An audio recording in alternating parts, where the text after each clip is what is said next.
Chartism by Thomas Carlyle. Chapter 1. Condition of England Question. A feeling very generally exists that the condition and disposition of the working classes is a rather ominous matter at present. That something ought to be said, something ought to be done in regard to it. And surely, at an epoch of history when the national petition carts itself in wagons along the street and is presented bound with iron hoops, 4 men bearing it, to a reformed House of Commons, and Chartism numbered by millions and a half, taking nothing by its iron-hooped petition, breaks out into brickbat cheap pikes, and even into splutterings of conflagration. Such very general feelings cannot be considered unnatural. To us, individually, this matter appears, and has for many years appeared, to be the most ominous of all practical matters whatever. A matter in regard to which, if something be not done, something will do itself one day, and in a fashion that will please nobody. The time is verily coming for acting in it. How much more for consultation about acting in it? For speech and articulate inquiry about it? We are aware that, according to the newspapers, Chartism is extinct, that a reform ministry has put down the chimera of Chartism in the most felicitous, effectual manner. So say the newspapers. And yet, alas, most readers of newspapers know withal that it is indeed the chimera of Chartism, not the reality, which has been put down. The distracted, incoherent embodiment of Chartism, whereby in late months it took shape and became visible, this has been put down, or rather has fallen down and gone asunder by gravitation and law of nature. But the living essence of Chartism has not been put down. Chartism means the bitter discontent grown fierce and mad, the wrong condition, therefore, or the wrong disposition of the working classes of England. It is a new name for a thing which has had many names, which will yet have many. The matter of Chartism is weighty, deep-rooted, far-extending, did not begin yesterday, will by no means end this day or tomorrow. Reform ministry, constabulary rural police, new levy of soldiers, grants of money to Birmingham, all this is well or it is not well. All this will put down the embodiment or chimera of Chartism, the essence continuing, new and ever new embodiments, chimeras madder or less mad, have to continue.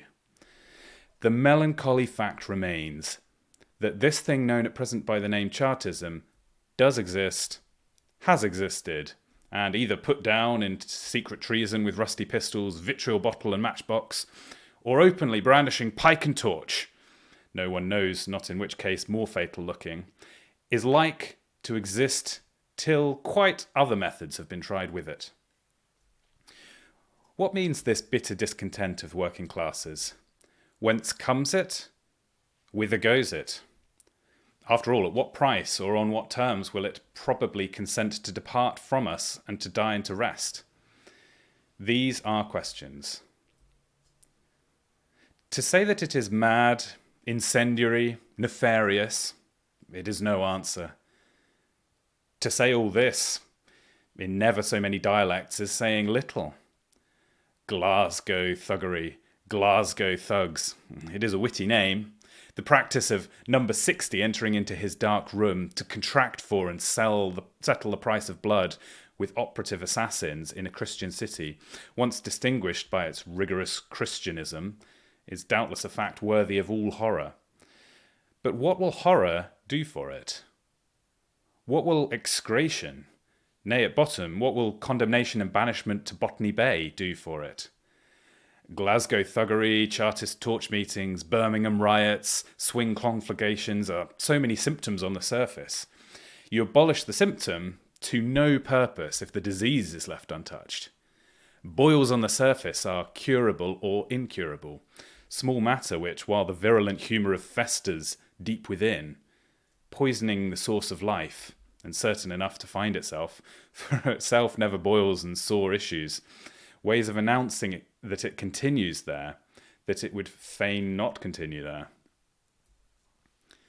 Delirious Chartism will not have raged entirely to no purpose, as indeed no earthly thing does so, if it have forced all thinking men of the community to think this vital matter, too apt to be overlooked otherwise. It is the condition of the English working people wrong, so wrong that the rational working men cannot, will not, and even should not rest quiet under it. A most grave case, complex beyond all others in the world. A case where in Botany Bay, constabulary rural police and such like will avail but little. Or is the discontent itself mad, like the shape it took? Not the condition of the working people that is wrong, but their disposition, their own thoughts, beliefs, and feelings are wrong.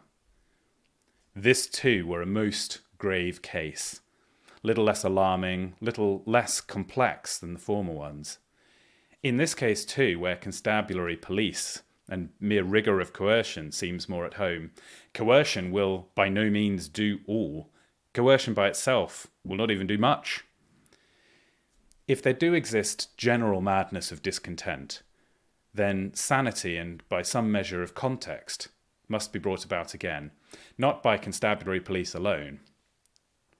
When the thought of a people in the great mass of it have gone mad, the combined issue of that people's working will be a madness, an incoherency and ruin. Sanity will have to be recovered for the general mass. Coercion itself will otherwise cease to be able to coerce. We've heard it asked why Parliament throws no light on this question of the working classes and the condition or disposition they are in. Truly, a remote observer of the parliamentary procedure, it seems surprising, especially in late reformed times, to see what space this question occupies in the debates of the nation. Can any other business whatsoever be so pressing on legislators? A reformed parliament, one would think, should inquire into the popular discontents before they go the length of pikes and torches. For what end at all are men, honourable members and reformed members, sent to St. Stephen's with clamour and effort, keep talking, struggling, motioning and counter-motioning? The condition of the great body of people in a country is the condition of the country itself. This, you would say, is a truism in all times.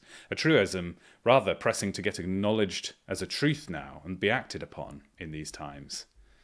Yet read Hansard's debates or the morning papers if you've nothing to do. The grand old question, whether A is to be in office or B, with the innumerable subsidiary questions growing out of that, courting paragraphs and suffrages for a blessed solution of that. Canada question, Irish appropriation question, West India question, Queen's bedchamber question, game laws, usury laws, African blacks, hill coolies, Smithfield cattle and dog carts, all manner of questions and subjects, except simply this, the alpha and omega of all. Surely honourable members ought to speak of the condition of England question 2. Radical members, above all, friends of the people, chosen with effort by the people to interpret and articulate the dumb, deep want of the people. To a remote observer, they seem oblivious of this duty. Are they not there by trade, mission, and express appointment of themselves to others to speak for the good of the British nation? Whatsoever great British interest can the least speak for itself, for that beyond all they are called to speak. They are either speakers for that great dumb toiling class which cannot speak, or they are nothing that one can well specify. Alas, the remote observer knows not the nature of parliaments, how parliaments, extant there for the British nation's sake, find that they are extant withal for their own sake. How parliaments travel so naturally in their deep-rutted routine, commonplace work into ruts axle deep, from which only strength, insight, and courageous generous exertion can lift any parliament or vehicle. How in parliaments, reformed or unreformed, there may be chance to be a strong man, an original, clear-sighted, great-headed, patient and valiant man, or to be none such. How on the whole parliaments, lumbering along in their deep rut of commonplace, find, as so many of us otherwise do, that the ruts are ankle deep and the travelling very toilsome of itself, and for the day evil thereof sufficient. What parliaments ought to have done in this business, what they will, can, or cannot yet do, and where the limit of their faculty of culpability may lie in regard to it, were a long investigation, into which we need not enter at the moment. What they have done is unhappily plain enough. Hitherto, on this most national of questions, the collective wisdom of the nation has availed us as good as nothing whatever. And yet, as we say, it is a question which cannot be left to the collective folly of the nation. In or out of Parliament, darkness, neglect, hallucination must contrive to cease in regard to it. True insight into it must be had. How inexpressibly useful were true insight into it, a genuine understanding by the upper classes of society what it is that the underclass intrinsically mean. A clear interpretation of the thought which at heart torments those wild, inarticulate souls, struggling there with inarticulate uproar like dumb creatures in pain, unable to speak what is in them. Something they do mean, some true thing withal, in the centre of their confused hearts. For they are hearts created by heaven too. To the heaven it is clear what thing. To us, not clear.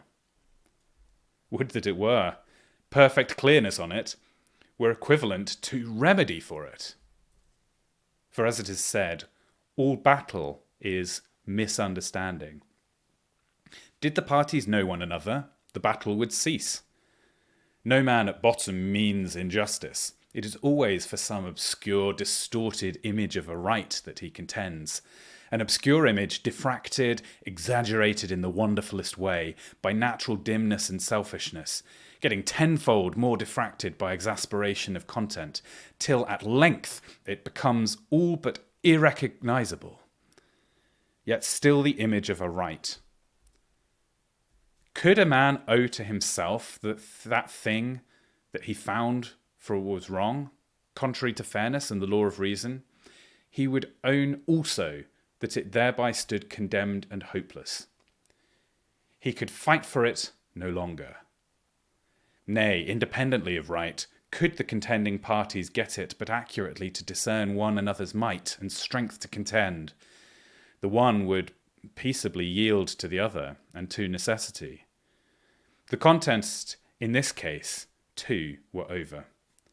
No African expedition now, as in the days of Herodotus, is fitted out against the south wind. One expedition was satisfactory in that department. The south wind simoon continues blowing occasionally, hateful as ever, maddening as ever. But one expedition was enough. Do we not all submit to death? The highest sentence of the law, sentence of death, is passed on us all by the fact of birth. Yet we live patiently under it, patiently undergo it when the hour comes. Clear, undeniable right, clear, undeniable might, either of these, once ascertained, puts the end to battle. All battle is a confused experiment to ascertain one and both of these. What are the rights? What are the mights of the discontented working classes in England at this epoch? You are an Oedipus and deliverer from a sad social pestilence. Who could resolve us fully? For we may say beforehand, the struggle that divides the upper and the lower in society over Europe, and more painfully and notably in England than elsewhere, this too is a struggle which will end, and adjust itself, as all other struggles do and have done, by making the right clear, and the might clear, not otherwise than by that. Meantime, the questions. Why are the working classes discontented? What is their condition economically, moral, in their houses and their hearts? As it is in reality, and as they figure it to themselves to be, what do they complain of? What ought they and ought they not to complain of? These are measurable questions. On some of these, any common mortal, did he but turn his eyes to them, might throw some light. Certain researches and considerations of ours on the matter, since no one else will undertake it, are now matters to be made public. The researches have yielded us little, almost nothing, but the considerations are of old date, and press to have utterance. We are not without hope that our general notion of the business, if we can get it uttered at all, will meet some assent from many candid men.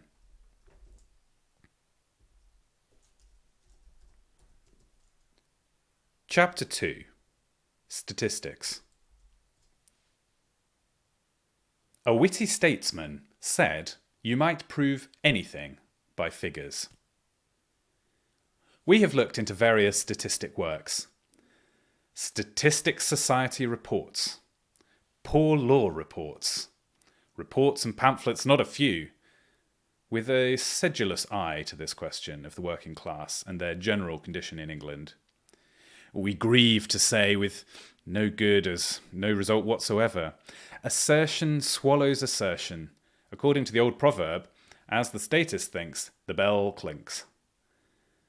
Tables are like cobwebs, like the sieve of Danaides, beautifully reticulated, orderly to look upon, but which will hold no conclusion. Tables are abstractions, and the object a most concrete one, so difficult to read the essence of. There are innumerable circumstances, and one circumstance left out, maybe the vital one on which all turned. Statistics is a science which ought to be honourable, the basis of many most important sciences, but it is not to be carried on by steam. This science, any more than others are, a wise head is requisite for carrying it on. Conclusive facts are inseparable from inconclusive, except by a head that already understands and knows. Vain to send to the purblind and blind on the shore of the Pactolus, never so golden. These find only gravel. The seer and finder alone picks up gold drains there. And now the purblind offering you with asseveration and protrusive importunity his basket of gravel as gold, what steps are to be taken with him. Statistics, one may hope, will improve gradually and become good for something. Meanwhile, it is to be feared. The crabbed satirist was partly right as things go. A judicious man says he looks at statistics not to get knowledge but to save himself from having ignorance foisted upon him. With what serene conclusiveness a member of some useful knowledge society stops your mouth with a finger of arithmetic. To him, it seems there has been extracted the elixir of the matter, on which now nothing more can be said. It is needful that you look into his said extracted elixir, and ascertain, alas, too probably, not without a sigh, that what is wash and vapidity, good only for the gutters. Twice or three times we have heard the lamentations and prophecies of a humane Jeremiah, mourner for the poor, cut short by a statistical fact of a most decisive nature. How can the condition of the poor be other than good, be other than better? Has not the average duration of life in England, and therefore among the most numerous class in England, been proved to have increased? Our Jeremiah had to admit, if so, it was an astounding fact, whereby all that he had ever for his part had observed on all sides of the matter was overset without remedy. If life lasts longer, life must be less worn upon by outward suffering, by inward discontent, by hardship of any kind. The general condition of the poor must be bettering instead of worsening. So was our Jeremiah cut short. And now for the proof. Readers who are curious in statistic proofs may see it drawn out with solemnity in a pamphlet published by Charles Knight and Company, and perhaps himself draw inferences from it. Northampton Tables, compiled by Dr. Price, from registers of the parish of All Saints from 1735 to 1780. Carlyle Tables, collected by Haysham, from observations of Carlisle City for 8 years, The calculations founded on them, conducted by another doctor. Incredible document considered satisfactory by men of science in France. Alas, it is not as if some zealous scientific son of Adam had been proven the deepening of the ocean by survey, accurate or cursory, of 2 mud splashes on the coasts of the Isle of Dogs. Not to get knowledge, but to save yourself from having ignorance foisted on you. The condition of the working man in this country, what it is and has been, whether it is improving or retrograding, is a question to which, from statistics hitherto, no solution can be got. Hitherto, after many tables and statements, one is left mainly to what he can ascertain by his own eyes, looking at the concrete phenomenon for himself. There is no other method, and yet it is a most imperfect method. Each man expands his own hand's breadth of observation to the limit of the general whole. More or less each man must take what he himself has seen and ascertained for a sample of all that is seeable and ascertainable. Hence, discrepancies, controversies, widespread, long continued, which there is at present no means or hope of satisfactorily ending. When Parliament takes up the condition of England question, as we have to do one day, then indeed much may be amended, inquiries wisely gone into, even on this most complex matter, will yield results worth something, not nothing. But it is a most complex matter, on which, whether for the past or the present, statistic inquiry with its limited means, with its short vision and headlong extensive dogmatism, as yet too often throws not light, but error worse than darkness. What constitutes the well-being of a man? Many things, of which the wages he gets and the bread he buys with them are but one preliminary item. Grant, however, that the wages were the whole, that once knowing the wages and the price of bread, we know all. What then the wages? Statistic inquiry in its present unguided condition cannot tell. The average rate of a day's wages is not correctly ascertained for the portion of this country, not only for half centuries. It is not even ascertained anywhere for decades or years. Far from instituting comparisons with the past, the present itself is unknown to us. And then, given the average of wages, what is the constancy of employment? What is the difficulty of finding employment? The fluctuations from season to season, from year to year? Is it constant calculable wages, or fluctuating, incalculable, more or less the nature of gambling? This secondary circumstance of quality in wages is perhaps even more important than the primary one of quantity. Further, we ask, can the labourer, by thrift and industry, hope to rise to mastership? Or is such a hope cut from him? How is he related to his employer? By bond of friendliness and mutual help? Or by hostility, opposition, and chains of mutual necessity alone? In a word, what degree of contentment can a human creature be supposed to enjoy in that position? With hunger preying on him, his contentment is likely to be small. But even with abundance, his discontent, his real misery, may be great. The labourer's feelings, his notion of being justly dealt with or unjustly, his wholesome composure, frugality, prosperity in the one case, his acrid unrest, recklessness, gin drinking, and gradual ruin in the other. How shall figures of arithmetic represent all this? So much is still to be ascertained, much of it by no means easy to ascertain, till among the hill coolie and dog cart questions there arise in Parliament, and extensively out of it, a condition of England question, and quite a new set of inquirers and methods. Little of it is likely to be ascertained. One fact on this subject, a fact which arithmetic is capable of representing, we have often considered would be worth all the rest, whether the labourer, whatever his wages are, is saving money. Laying up money, he proves that his condition, painful as it may be without and within, is not yet desperate. that he looks forward to a better day coming, and is still resolutely steering towards the same, that all the lights and darknesses of his whole lot are united under a blessed radiance of hope. The last first, nay, one may say the soul of the blessedness of man. It is the habit of saving increased and increasing. Is the habit of saving increased and increasing, or the contrary? Where the present writer has been able to look with his own eyes, it is decreasing, and in many quarters all but disappearing. Statistics science turns up her saving bank account and answers, increasing rapidly. Would that one would believe it. But the Donades sieve character of such statistics, reticulated documents, is too manifest.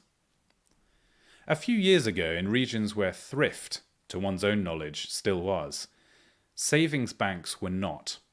The labourer lent his money to some farmer of capital, or supposed to be of some capital, and has too often lost it since. Or he bought a cow with it, bought a cottage with it, they hid it under his thatch.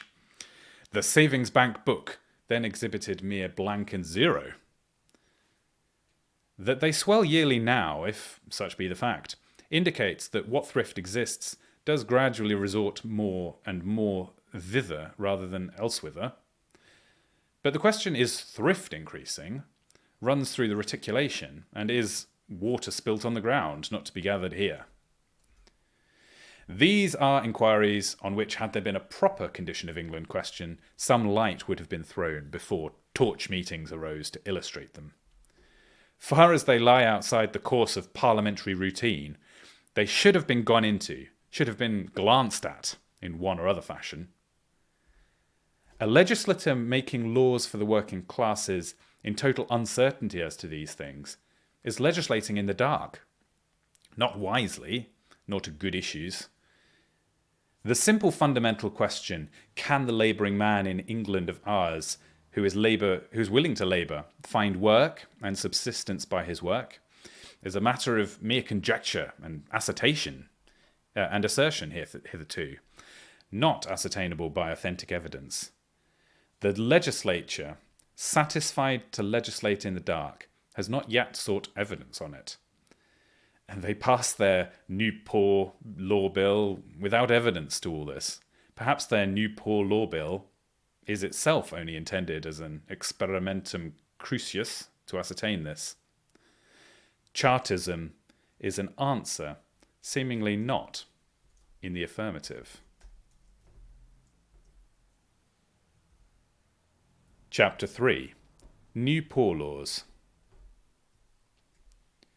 To read the reports of the Poor Law Commissioners, if one had faith enough, would be a pleasure to the friend of humanity. One sole recipe seems to have been needful for the woes of England. Refusal of outdoor relief.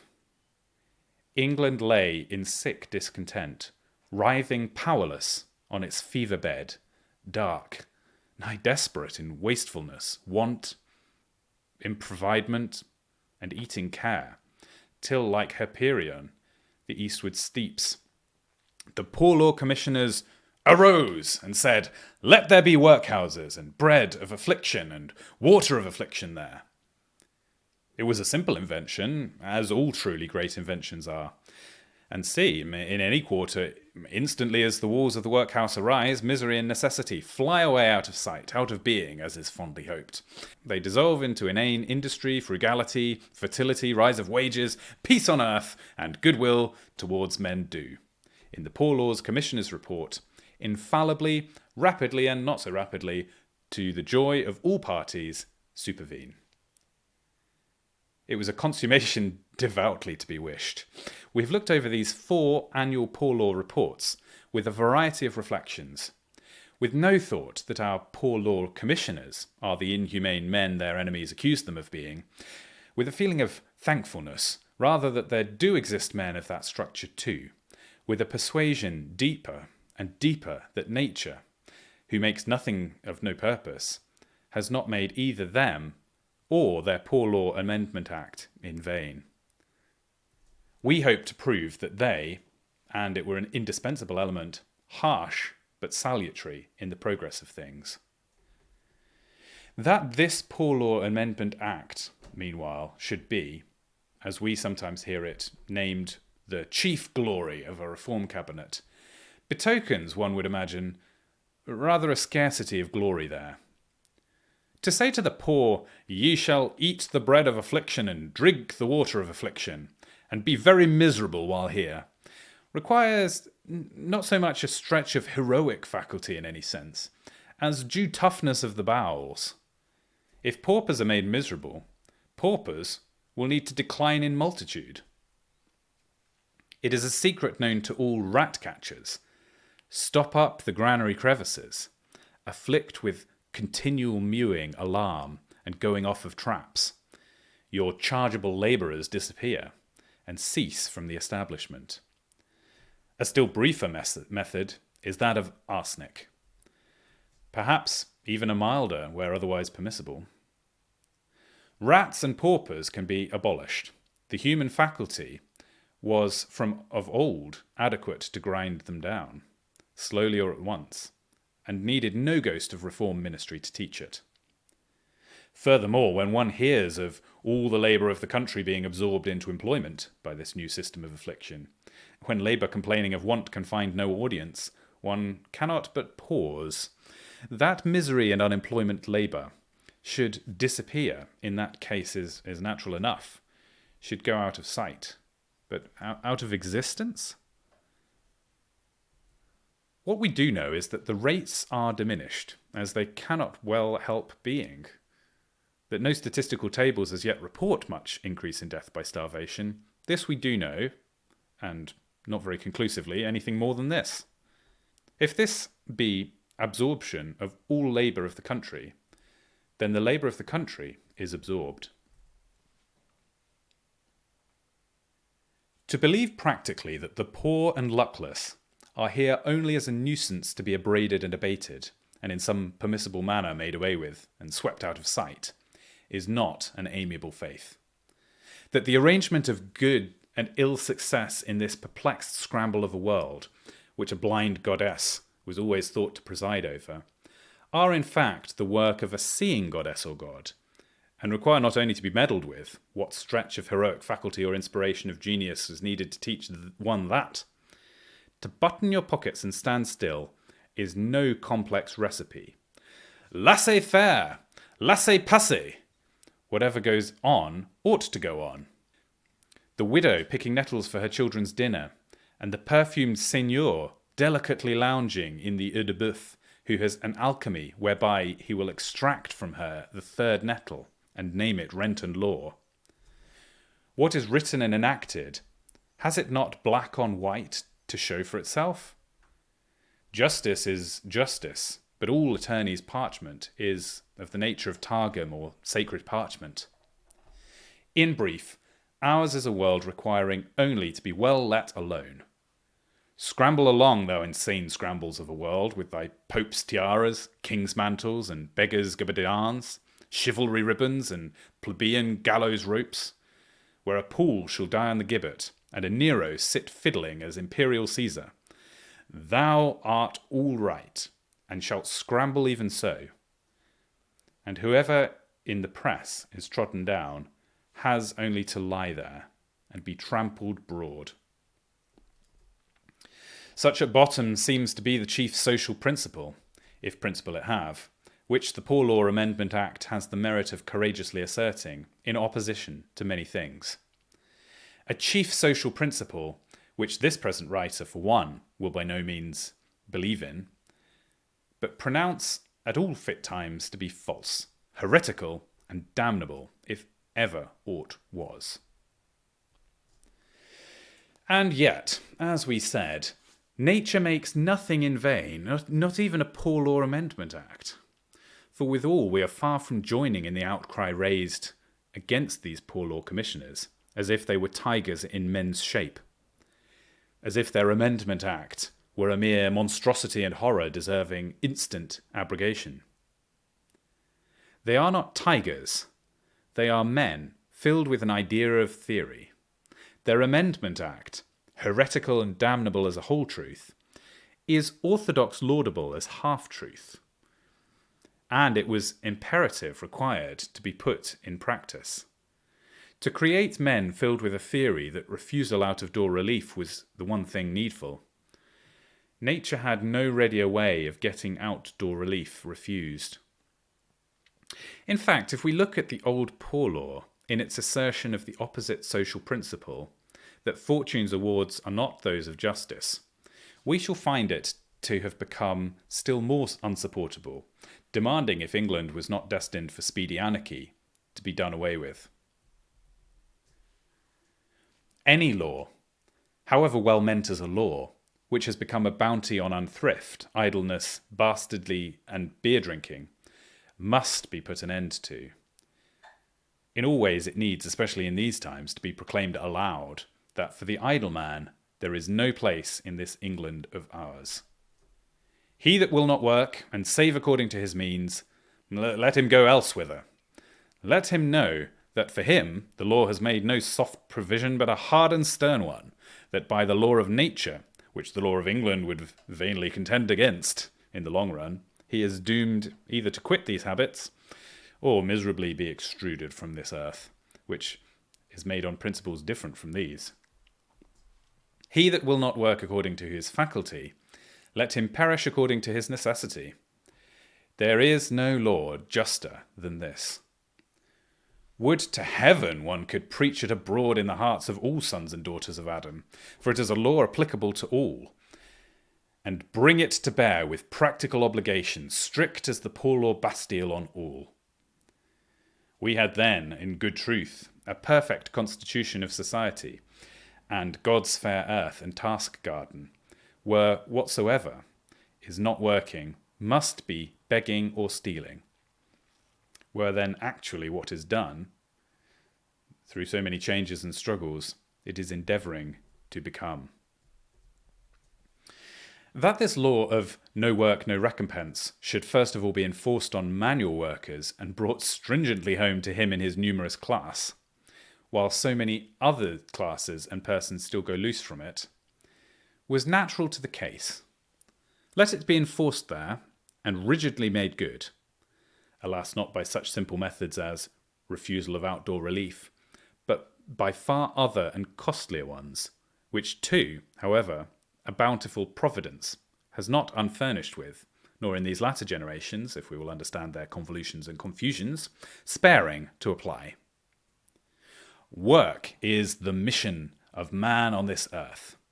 A day is ever struggling forward.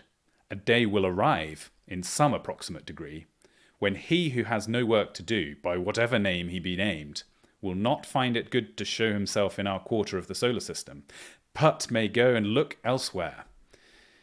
If there is to be any idle planet discoverable, let the honest working man rejoice that such law, the first of nature, has been made good on him, and hope that by and by all else will be made good. It is the beginning of all. We define the harsh new poor law to be withal a protection of the thrifty labourer against the thriftless and desolate, a thing inexpressibly important. A half result, detestable if you will, when looked upon as the whole result. Yet without which the whole result is left unattainable, let wastefulness, idleness, drunkenness, improvidence take the fate of which God has appointed them, that their opposite may also have the chance for their fate. Let the poor law administrators be considered as useful labourers, whom nature has furnished with a whole theory of the universe, that they might accomplish an indispensable fractional practice there, and prosper in it in spite of much contradiction. We will praise the new poor law farther, as is the probable preliminary of some general charge to be taken of the lower class by the higher. Any general charge whatsoever, rather than a conflict of charges, varying from parish to parish, the emblem of darkness, of unreadable confusion. Supervisal by the central government, in what spirit soever executed, is supervisal from a centre.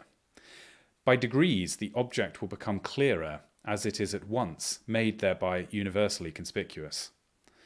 By degrees, true vision of it will become attainable, will be universally attained, whatsoever order regarding it is just and wise, as grounded on the truth of it, will then be capable of being taken.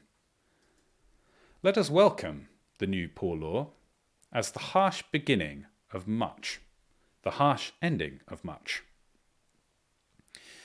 Most harsh and barren lies the new plougher's fallow field, the crude subsoil all turned up, which never saw the sun, which as yet grows no herb, which has outdoor relief for no one.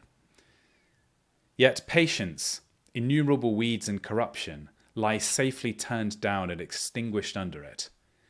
This same crude subsoil is the first step of all true husbandry.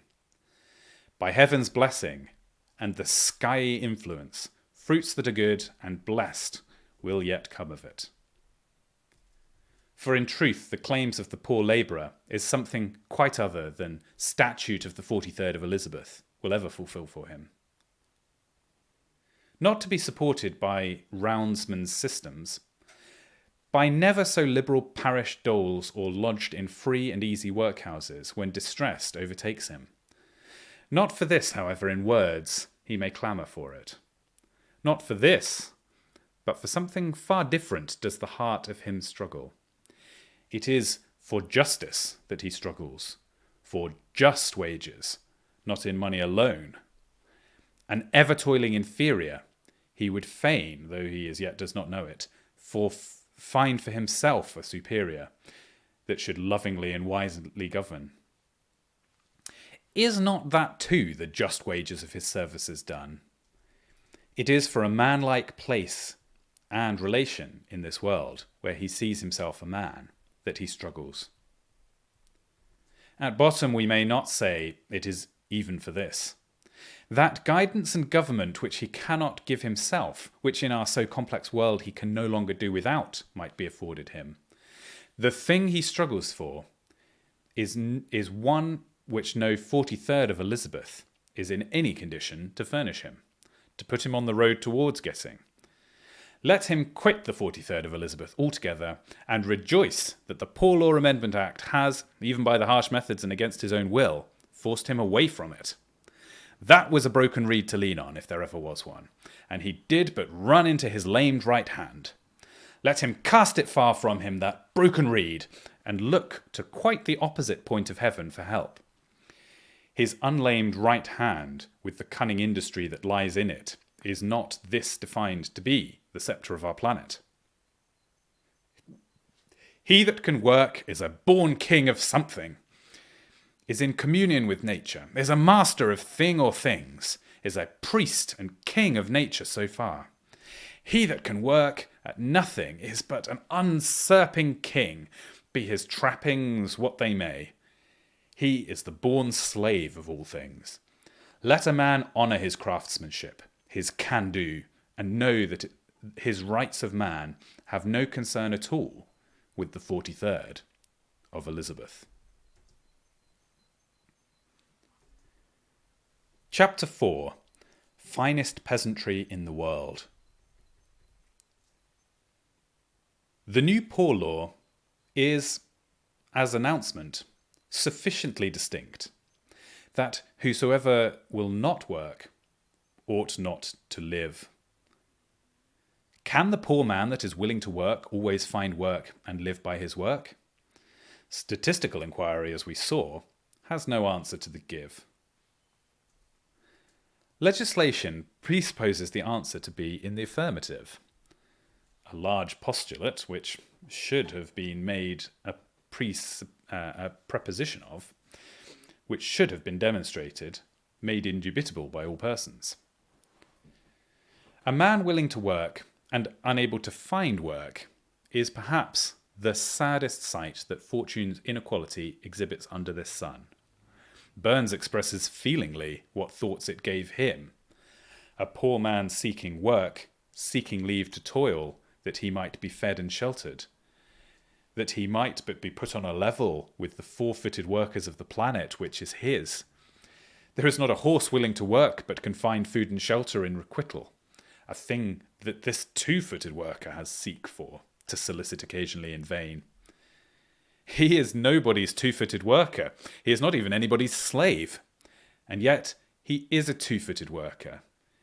It is currently reported that there is an immortal soul in him, sent down out of heaven to the earth, and one beholds him seeking for this. Nay, what will a wise legislature say if it turns out that he cannot find it? That the answer to their postulate preposition is not affirmative, but negative.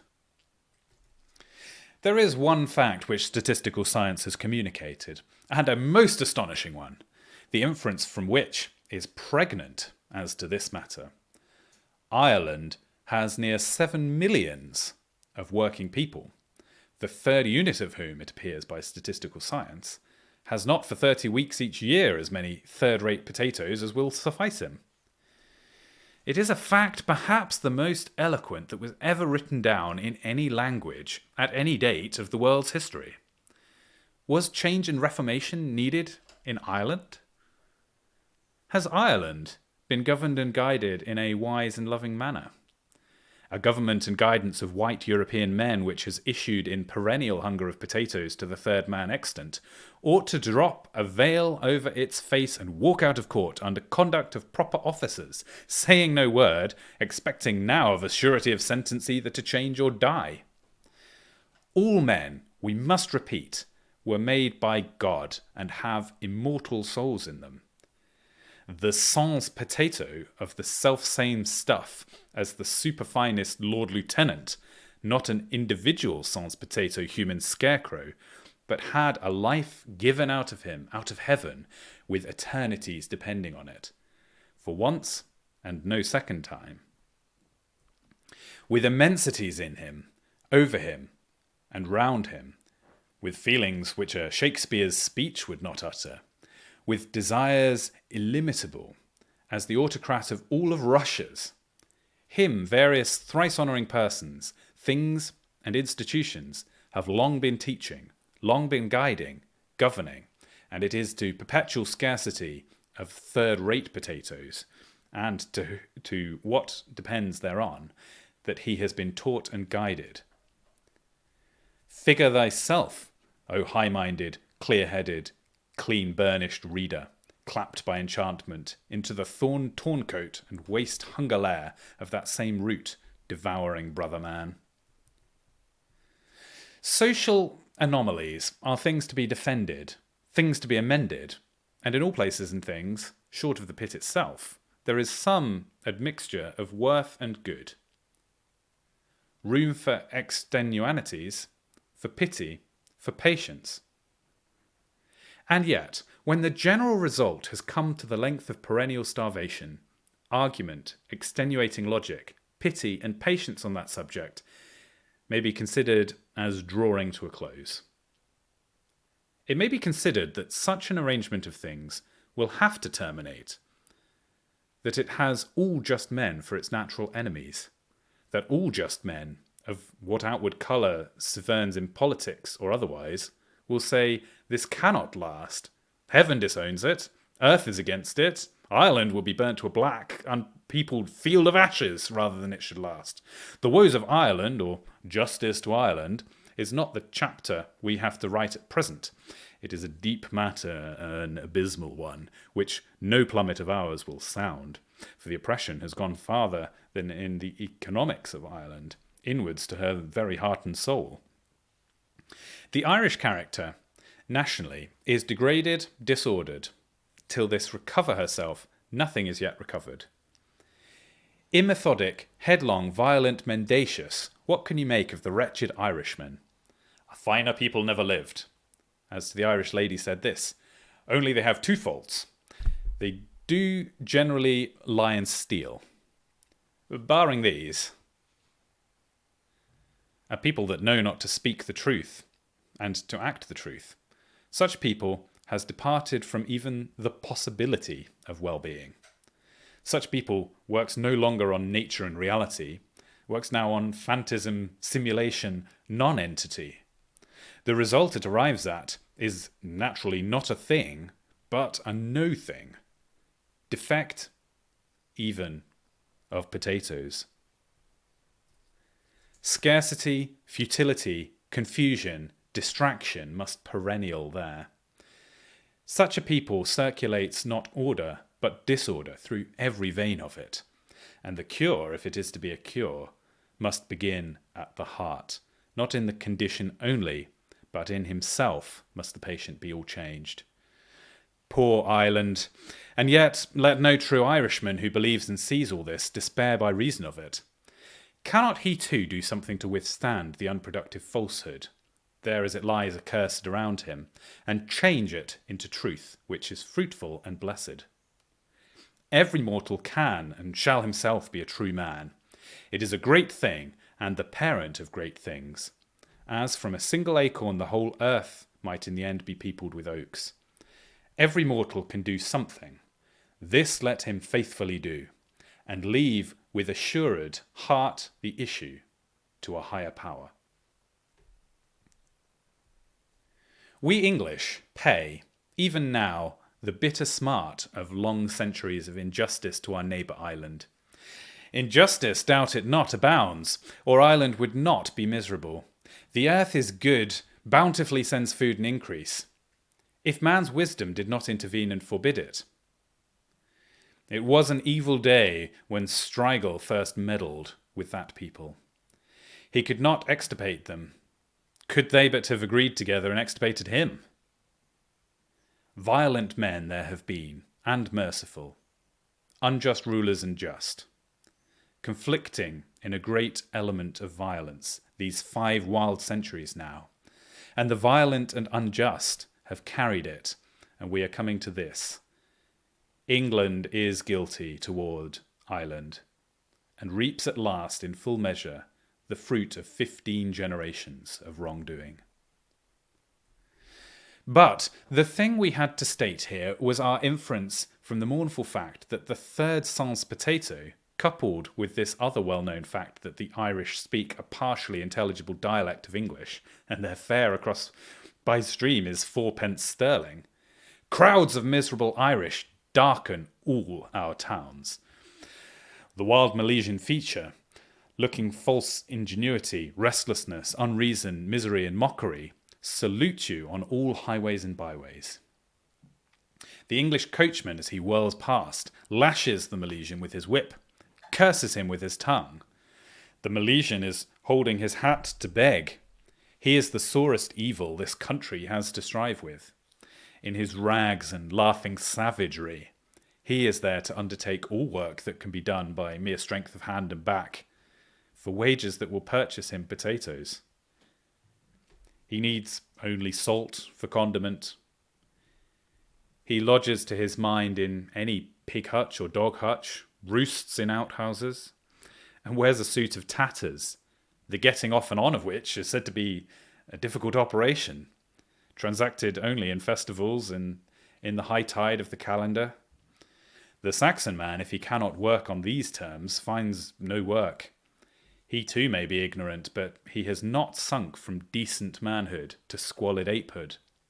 He cannot continue there.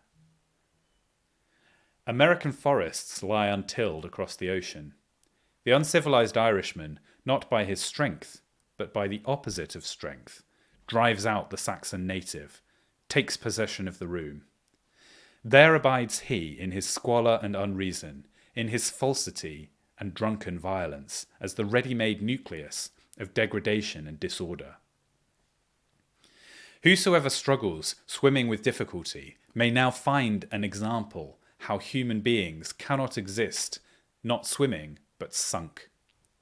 Let him sink. He is not the worst of men, not worse than this man. We have quarantines against pestilence, but there is no pestilence like that, and against it what quarantine is possible? It is lamentable to look upon. This soil of Britain, these Saxon men have cleared it, made it arable, fertile, and a home for them. They and their fathers have done that. Under the sky there exists no force of men with arms in their hands that could drive them out. All force of men with arms these Saxons would seize in their grim way and fling, heaven's justice and their own Saxon humour aiding them, swiftly into the sea. But behold, a force of men armed only with rags, ignorance, and nakedness, and the Saxon owners, paralysed by invisible magic of paper formula, have to fly far and hide themselves in transatlantic forests. Irish repeal?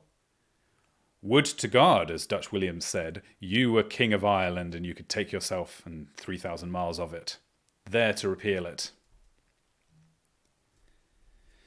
And yet these poor Celtibrian Irish brothers, what can they help it? They cannot stay home and starve. It is just and natural that they come hither as a curse to us. Alas for them too, it is not a luxury. It is not a straight or joyful way of avenging their sore wrongs. This but a most sad circuitous one. Yet a way it is, and an effectual way. The time has come when the Irish population must either be improved a little or else exterminated. Plausible management adapted to this hollow outcry or to that will no longer do. It must be management grounded on sincerity and fact, to which the truth of things will respond, by an actual beginning of improvement to these wretched brothers men.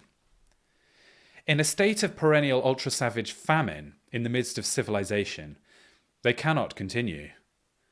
For that, the Saxon British will ever submit to sink along with them into such a state we assume as impossible. There is in these latter an ingenuity which is not false, a methodic spirit of insight, of perseverant well-doing, a rationality and veracity which nature with her truth does not disown. Withal there is a berserkic rage in the heart of them, which will prefer all things, including destruction and self-destruction, to that.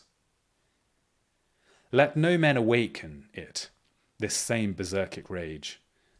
Deep hidden it lies, far down in the centre, like a genial central fire, with stratum after stratum of arrangement, transitory method, composed productiveness, all built above it, vivified and rendered fertile by it. Justice, clearness, silence, perseverance, unresting diligence, hatred of disorder, hatred of injustice, which is the worst of disorder, characterize this people. Their inward fire, we say, as all such fire should be, is hidden at the centre. Deep hidden, but awakenable, but immeasurable. Let no man awaken it. With this strong silent people have the noisy vehement Irish now at length got common cause made. Ireland, now for the first time, in such strange circuitous way, does find itself embarked in the same boat with England, to sail together or to sink together. The wretchedness of Ireland slowly but inevitably has crept over to us and become our wretchedness. The Irish population must get itself redressed and saved for the sake of the English, if for nothing else. Alas, that it should on both sides be poor toiling men that pay the smart for unruly Strigels Henry, MacDermots, and O'Donegals. The strong have eaten sour grapes, and the teeth of the weak are set on edge. Curses, says the proverb, are like chickens. They always return home. But now on the whole it seems to us English statistical science, with floods of the finest peasantry in the world streaming in on us daily, may fold up her Danaides reticulations on this matter of the working classes, and conclude what every man who will take the statistical spectacles off his nose and look may discern in town or country, that the condition of the lower multitude of English labourers approximates more and more to that of the Irish competing with them in the markets. That whatsoever labour, to which mere strength with little skill will suffice, is to be done, will be done not at the English price, but an approximation of the Irish price, at a price superior as yet to the Irish, that is, superior to the scarcity of third-rate potatoes for 30 weeks yearly, superior yet hourly with the arrival of every new steamboat sinking nearer to an equality with that. 500,000 handloom weaverers working 15 hours a day, in perpetual inability to produce thereby enough of the coarsest of food. English farm labourers at 9 shillings and at 7 shillings a week. Scotch farm labourers who, in districts the half of whose husbandry is of that cows tastes no milk, can procure no milk. All these things are credible to us. Several of them are known to us by best evidence by eyesight. With all this, it is consistent that the wages of skilled labourer, as it is called, should in many cases be higher than they ever were. The giant steam engine in a giant English nation will here create violent demand for labour, and will there annihilate demand. But alas, the great portion of labour is not skilled. The millions are and must be skillless, where strength alone is wanted. Ploughers, delvers, borers, hewers of wood and drawers of water, menials of the steam engine, only the chief menials and immediate body servants of which require skill. English commence stretches its fibres over the whole earth, sensitive, literally, nay quivering in convulsions, to the farthest influence of the earth. The huge demon of the mechanism smokes and thunders, painting at his great task in all sections of English land, changing his shape like the very Proteus, and infallibility at every change of shape, oversetting whole multitudes of workmen, and, as if with the waving of his shadow from afar, hurling them asunder this way and that in their crowded march and course of work at traffic, so that the wisest no longer knows his whereabouts. With an Ireland pouring daily in on us, in these circumstances, deluging us down to its own waste confusion, outward and inward, it seems a cruel mockery to tell poor drudges that their condition is improving. New poor law, laissez-faire, laissez-passer. The masters of horses, when the summer labour is done, has to feed his horses through the winter. If he said to his horses, "Quadrupeds, I no longer work for you, but work exists abundantly over the world," are you ignorant, or must I read you political economy lectures, that the steam engine, always in the long run, creates additional work? Railways are forming in 1/4 of the earth, canals in another, much cartage is wanted, somewhere in Europe, Asia, Africa, or America. Doubt it not, you will find cartage. Go and seek cartage, and good go with you. They, with protrusive upper lip, snort dubious, signifying that Europe, Asia, Africa, and America lie somewhat out of their beat, that what cartage may be wanted there is not too well known to them. They can find no cartage. They gallop distracted along highways, all fenced in to the right and to the left. Finally, under pains of hunger, they take to leaping fences, eating foreign property, and we know the rest. It is not a joyful mirth. It is sadder than tears. The laugh humanity is forced to at laissez-faire applied to poor and peasants in a world like our Europe of the year 1839. So much can observation altogether unstatistic, looking only at a Drogheda or Dublin steamboat, ascertain for itself. Another thing, likewise unascertainable on the vast obscure matter, excites a superficial surprise, but only a superficial one. That is, the best paid workmen who, by strikes, trade unions, Chartism and the like, complain the most. No doubt of it, the best paid workmen are they alone that can so complain. How shall he, the handloom weaver, who in the day is passing over him has to find food for the day, strike work? If he strikes work, he starves within the week. He is past complaint. The fact, however, is one which, if we consider it, leads us into still deeper regions of the malady. Wages, it would appear, are no index of well-being to the working man. Without proper wages, there can be no well-being. But with them also, there may be none. Wages of working men differ greatly in different quarters of this country, according to the researches of the guests of Mr. Symonds. an intelligent, humane inquirer, they vary in the ratio of not less than 3 to 1. Cotton spinners, as we learn, are generally well paid while employed. Their wages, one week with another, wives and children all working, amount to sums which, if laid out, were fully adequate for comfortable living. And yet, alas, there seems little question that comfort or reasonable well-being is as much a stranger to these households as is in any. In the cold hearth of the ever-toiling, ever-hungering weaver dwells at least some equitable fixation, as if in perennial ice.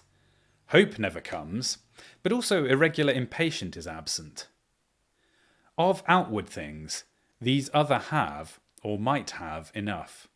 But of all inward things, there is the fatalist lack. Economy does not exist among them. Their trade now in plethoric prosperity, anon extenuated into innation, and short time is of nature of gambling. They live by it like gamblers, now in luxurious superfluity, now in starvation. Black mutinous discontent devours them, simply the miserablest feeling that can inhabit the heart of man. English commerce, with its worldwide convulsions, fluctuations, with its immeasurable Proteus steam demon, makes all paths uncertain for them, all life a bewilderment. Sobriety, steadfastness, peaceable continuance, the first blessings of man, are not theirs. It is in Glasgow, among that class of operatives, that number 60, in his dark room, pays down the price of blood. Be it with reason or unreason, too surely they do in verity find the time out of joint. This world, for them, no home, but a dingy prison house of reckless unthrift, rebellion, rancour, indignation against themselves and against all men. Is it a green flowery world with azure everlasting sky stretched over it, the work and government of God, or a murky simmering troughet of copperous fumes, cotton fuzz, gin wrath, wraith and toil, created by a demon governed by a demon? The sum of their wretchedness, merited and unmerited, welters, huge, dark and baleful, like a Dantean hell, visible there in the statistics of gin. Gin, justly named the most authentic incarnation of the infernal principle in our times, too indisputable an incarnation. Gin in the black throat into which the wretchedness of every sort, consummating itself by calling on delirium to help it, whirls down. Abdication of the power to think or resolve is too painful now on the part of men whose lot of others would require a thought and resolution. Liquid madness, sold at 10 pence the quartern, all the product of which are and must be, like its origin, mad, miserable, and ruinous, and that only. If from this black, unluminous, unheeded inferno and prison house of souls in pain, there do flash up from time to time some dismal, widespread glare of Chartism, or the like, notable to all, claiming remedies from all, are we to regard it as more baleful than the quiet state, or rather as not so baleful? Ireland is in chronic atrophy these 5 centuries. The disease of nobler England, identified now with that of Ireland, becomes acute, has crises, and will be cured or kill.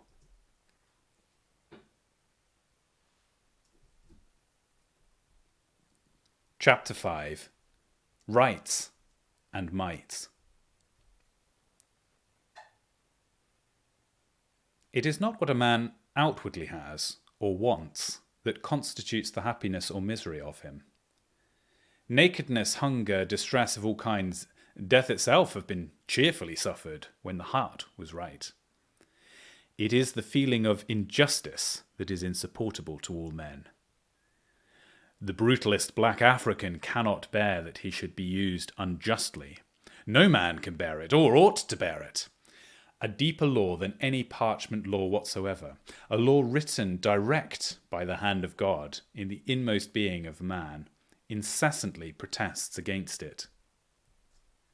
What is injustice?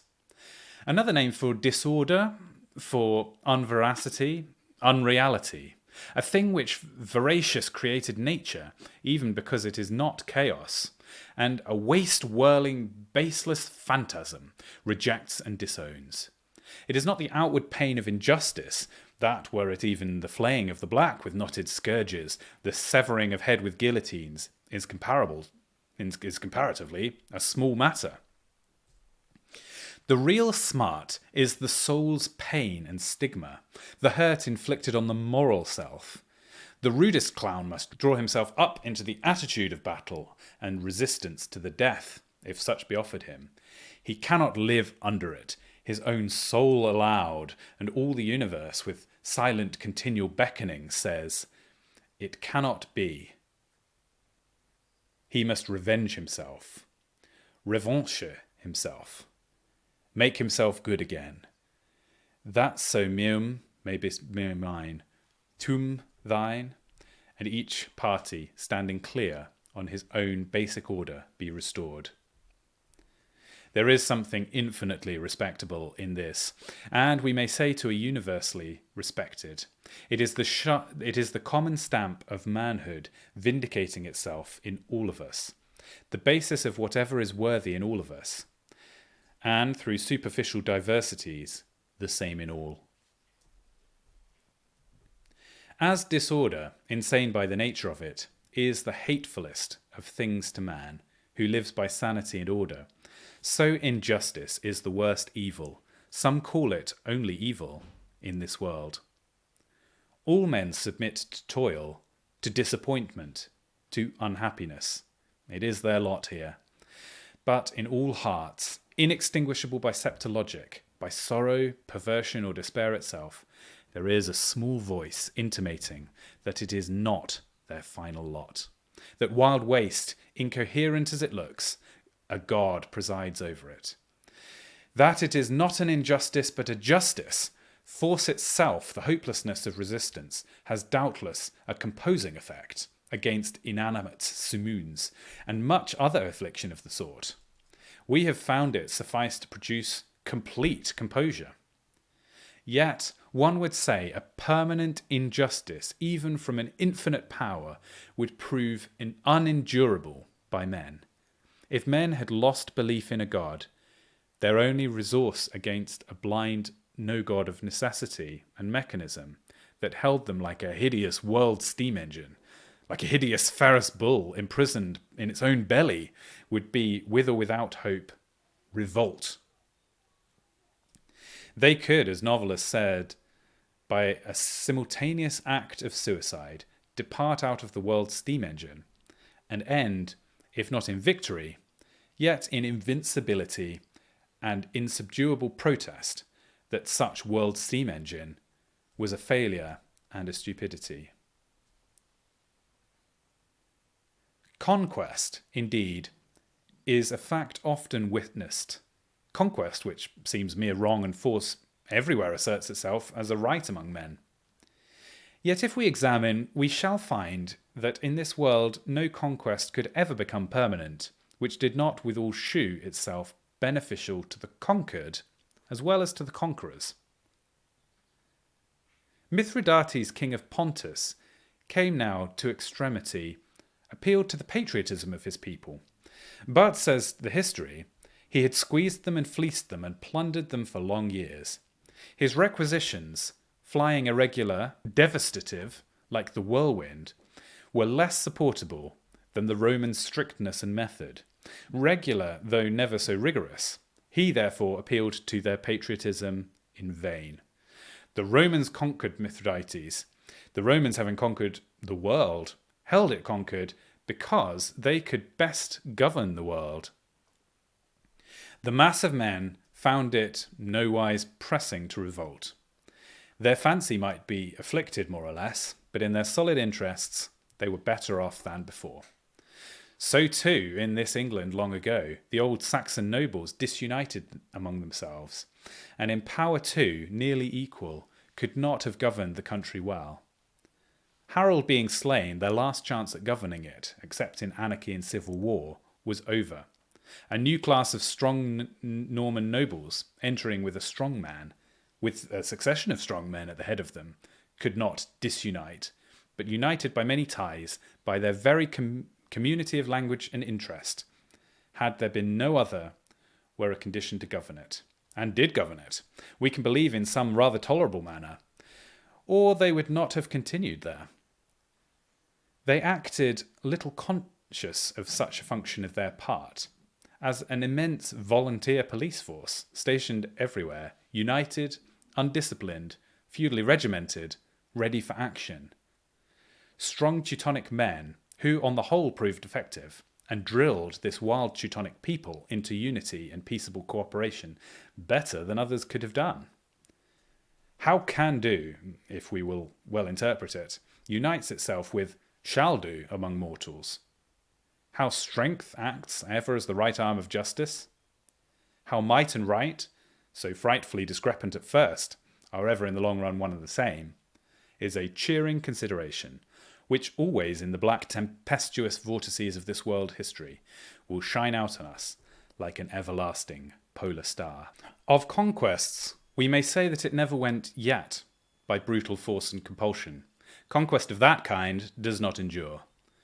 Conquest, along with the power of compulsion, an essential universally in human society, must bring benefit along with it, or men of the ordinary strength of men will fling it out. The strong man, what is he if we will consider? The wise man, the man with the gift of method, of faithfulness and valour, all of which are the basis of wisdom, who has insight into what is what and into what will follow out of what, the eye to see and the hand to do, who is fit to administer, to direct and to guidingly command, he is the strong man. His muscles and bones are no stronger than ours, but his soul is stronger. His soul is wiser, clearer, it is better and nobler, for that is, has been, and ever will be the root of all clearness worthy of such a name. Beautiful it is, and a gleam from the same eternal pole star visible amid the destinies of men, that all talent, all intellect, is in the first place moral. What a world were this otherwise, but it is the heart always that sees before the head can see. Let us know that, and know, therefore, that the good alone is deathless and victorious, that hope is sure and steadfast in all phases of this place of hope. Shiftiness, quirk, attorney cunning, is the kind of thing that fancies itself, and is often fancied to be talent. But it is luckily mistaken in that. Succeed truly it does, what is called succeeding, and even must in general succeed, if the dispensers of success be of due stupidity. Men of due stupidity will needs say to it, "Thou art wisdom, rule thou." Whereupon it rules, but nature answers, "No, this ruling of thine is not according to my laws. Thy wisdom is not wise enough. Dost thou take me, too, for quackery? For a conventionality and attorneyism? This chaff that thou sowest in my bosom, though it pass at the poll booth and elsewhere for seed corn, I will not grow wheat out of it, for it is chaff." But to return, injustice, infidelity to truth and fact and nature's order being properly the one evil under the sun, and the feeling of injustice the one intolerable pain under the sun, our grand question as to the condition of these working men would be, is it just? And first of all, what belief have they themselves formed about the justice of it? The words they promulgate are notable by way of answer. Their actions are still more notable. Chartism, with its pikes, Swing, with his tinderbox, speak a most loud, though inarticulate language. Glasgow thuggery speaks aloud too, in a language we may well call infernal. What kind of wild justice must it be in the hearts of these men that prompts them, with cold deliberation, in conclave assembled, to doom their brother workman as the deserter of his order, and his order's cause, to die as a traitor and deserter, and have him executed, since not by any public judge and hangman, then by a private one, like your old chivalry Firmgericht and secret tribunal, suddenly in this strange guise become new, suddenly rising once more into the astonished eye, dressed now not in mail shirt but in fustian jacket, meeting not in Westphalian forest, but in paved Gallowgate of Glasgow. Not loyal loving obedience to these placed over them, but a far other tempter must animate these men. It is frightful enough. Such temper must be widespread, virulent among the many, when even the worst acme, it can take such a form in a few. But indeed, decay of loyalty in all senses, disobedience, decay of religious faith, has long been noticeable and lamentable in this largest class, as in the smaller ones. Revolt, sullen, revengeful humour of revolt against the upper classes, deceasing respect for what their temporal superiors command, decreasing faith for what their spiritual successors, for what their spiritual superiors teach, is more and more the universal spirit of the lower classes. Such spirit be blamed, may be vindicated, but all men must recognize it as extant there. All may know that it is mournful, that unless altered, it will be fatal. Of lower classes, so related to upper happy nations, are not made. To whatever other griefs the lower classes labour under, this bitterest and sorrowest grief now superadds itself, the unendurable conviction that they are unfairly dealt with, that their lot in this world is not founded on right, not even on necessity and might, is neither what it should be, nor what it shall be. Or why do we ask of Chartism, Glasgow trade unions, and such like? Has not broad Europe heard the question put and answered on the great scale?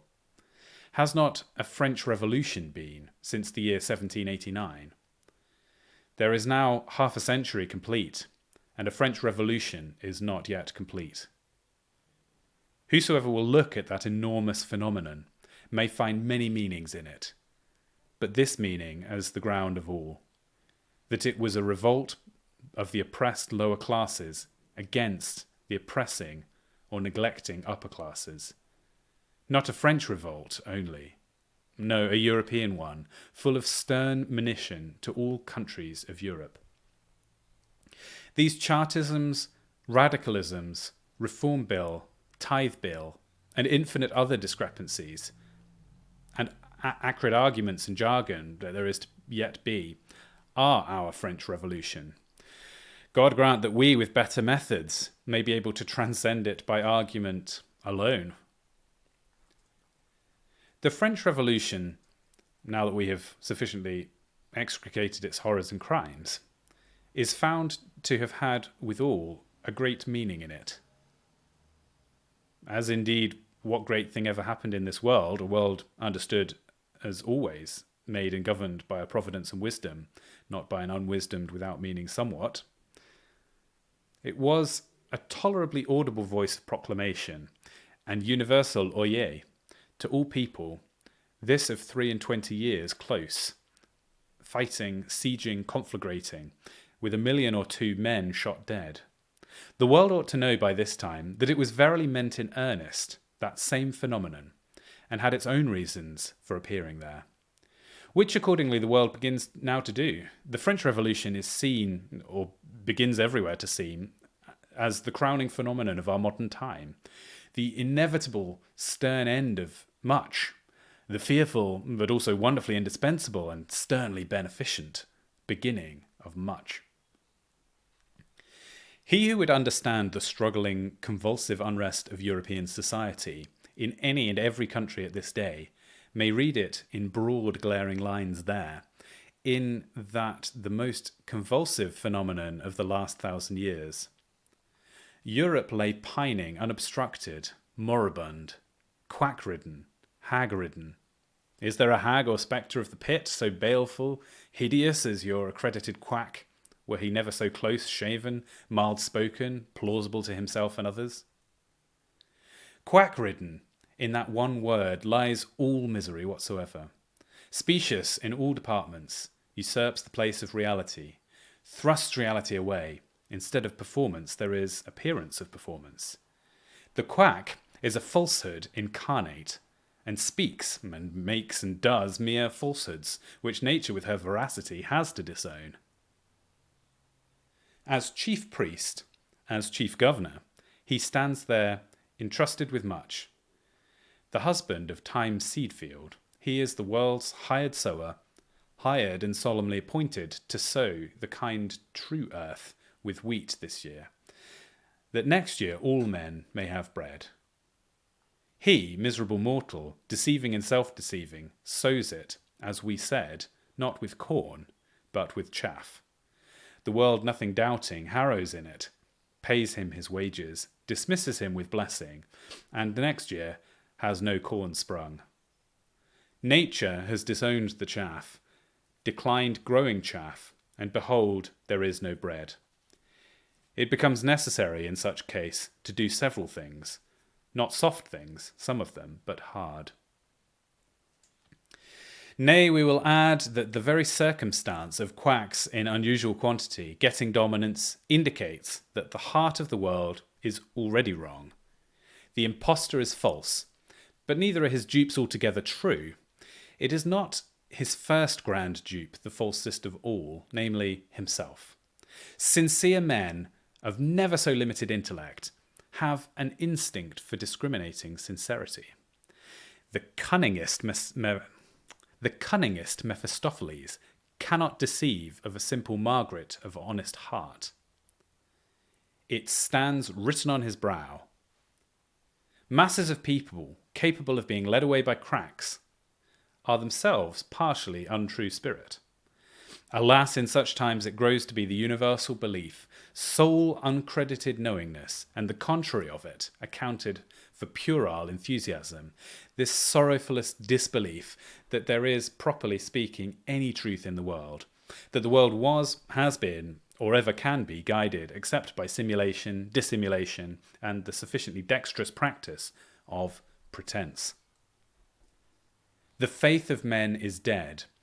In what has guineas in his pocket, beefeaters riding behind it, and cannons trundling before it, they can believe. In what has none of these things, they can no longer believe.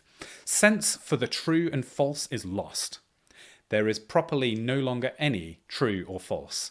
It is the heyday of imposture, of semblance recognizing itself, and getting itself recognized for substance.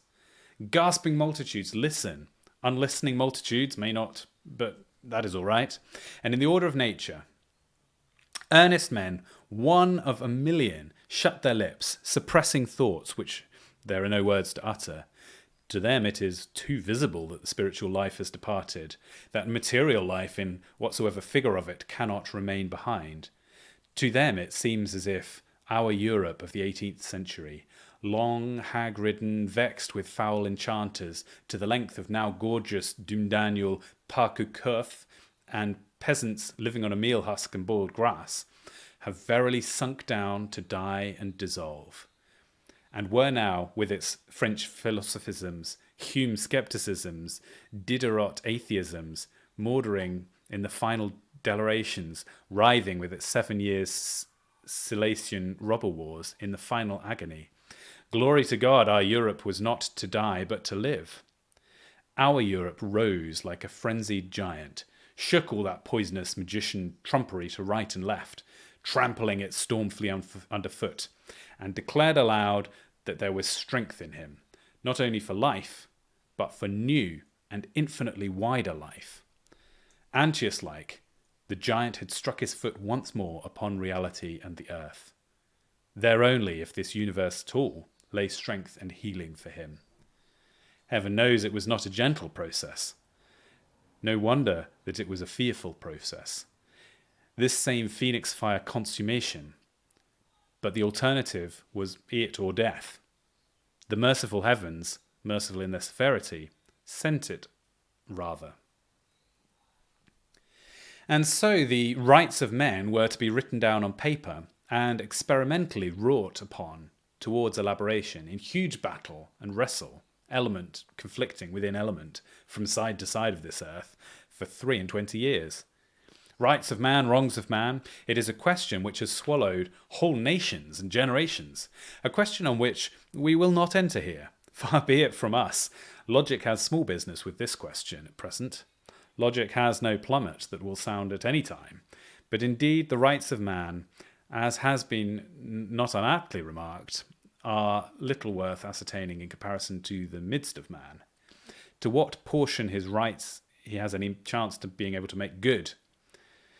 The accurate final rights of man lie in the far deeps of the ideal, where the ideal weds itself to the possible, as the philosophers say. The ascertainable temporary rights of man vary not a little according to place and time. They are known to depend much on what a man's conviction of them are. The Highland wife with her husband at the foot of the gallows patted him on the shoulder, if there be historical truth in Joseph Miller, and said amid her tears, "Go up, Donald, my man. The laird bids ye." To her it seemed right of the laird.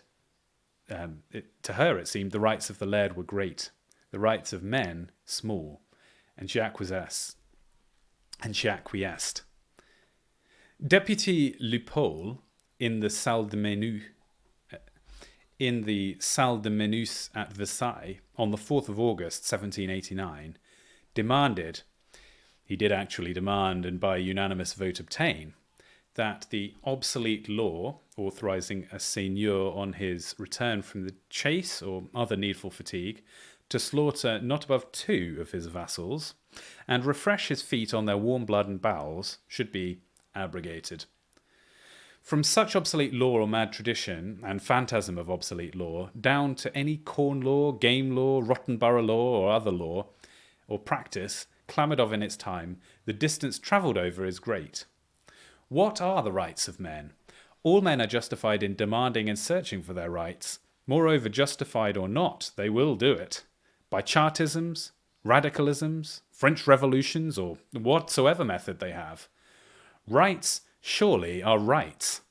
On the other hand, this other saying is most true.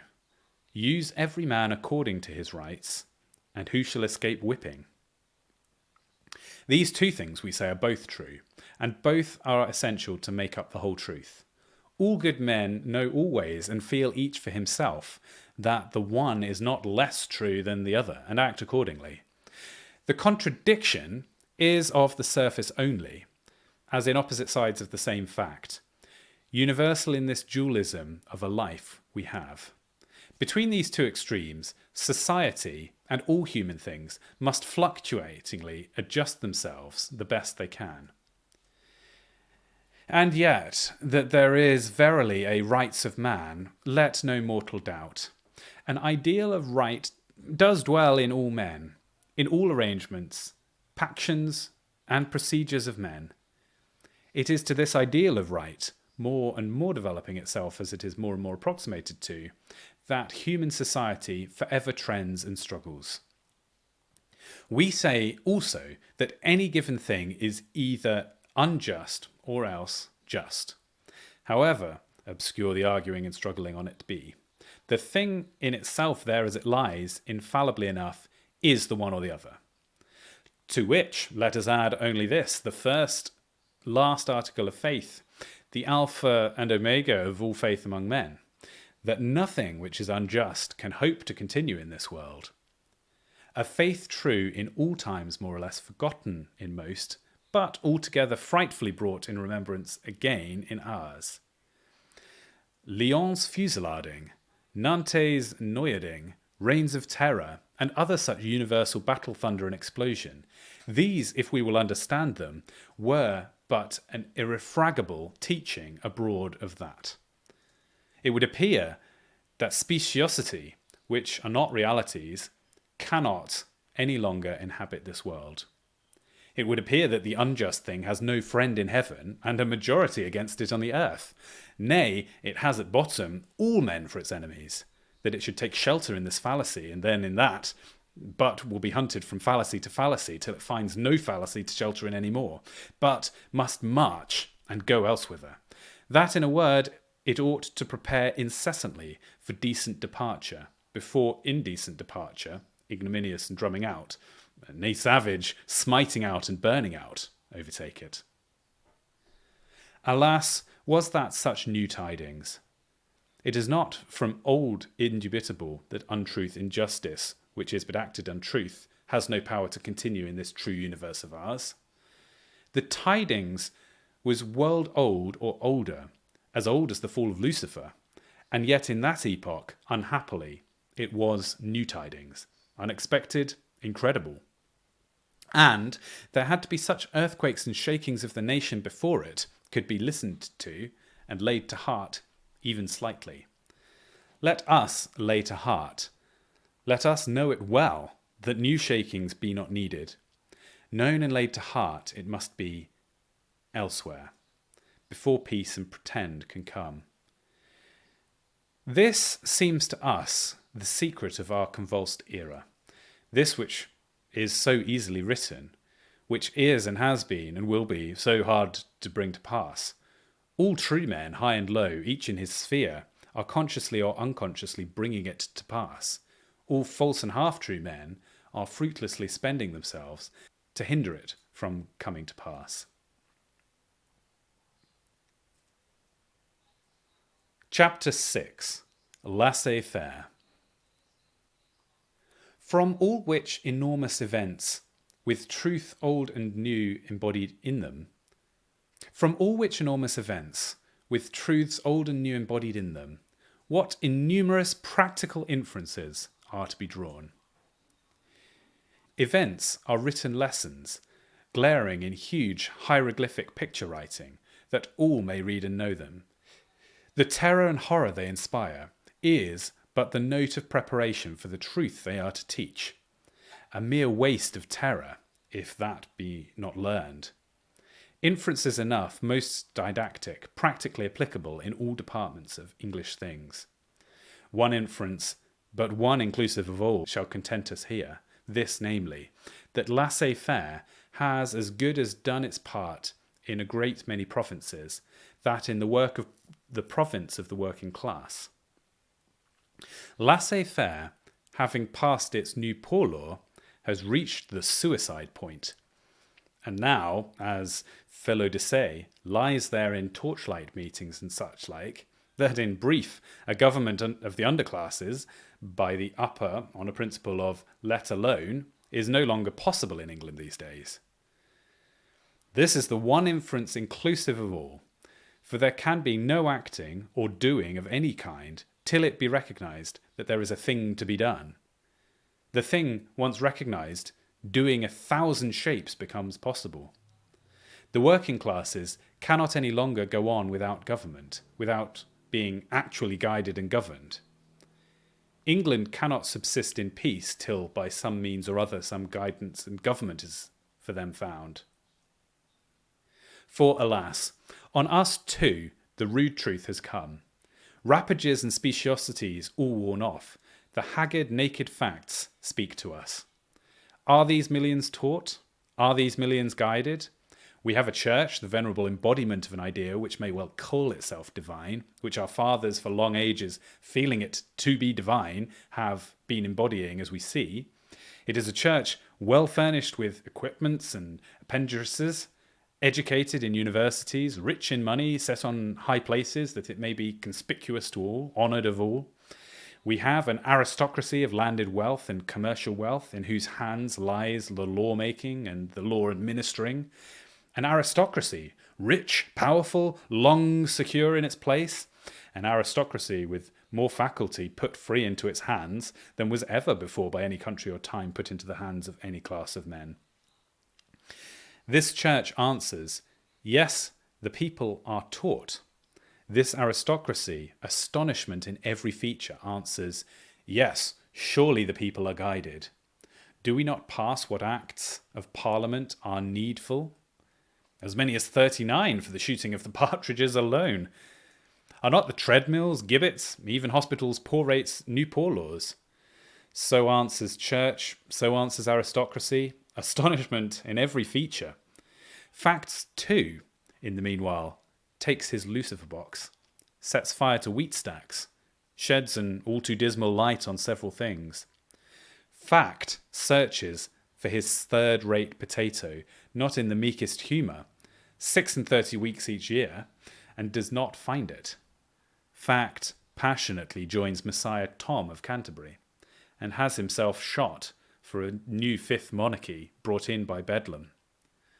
Fact holds his fustian jacket, Thermgirkt, in Glasgow City. Fact carts his petition over London streets, begging that you would simply have the goodness to grant him universal suffrage, and the 5 points by way of remedy. These are not symptoms of teaching and guiding. Nay, at bottom it is not a singular thing of this laissez-faire from the first origin of it. As good as the abdication on the part of governors, an admission that they are henceforth incompetent to govern, that they are not there to govern at all, but to do one knows not what.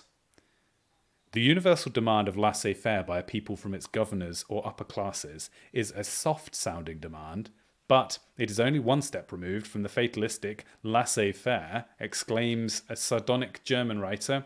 What is this universal cry for laissez-faire? Does it mean that human affairs require no guidance, that wisdom and forethought cannot guide them better than folly and accident? Alas, does it not mean such guidance is worse than none?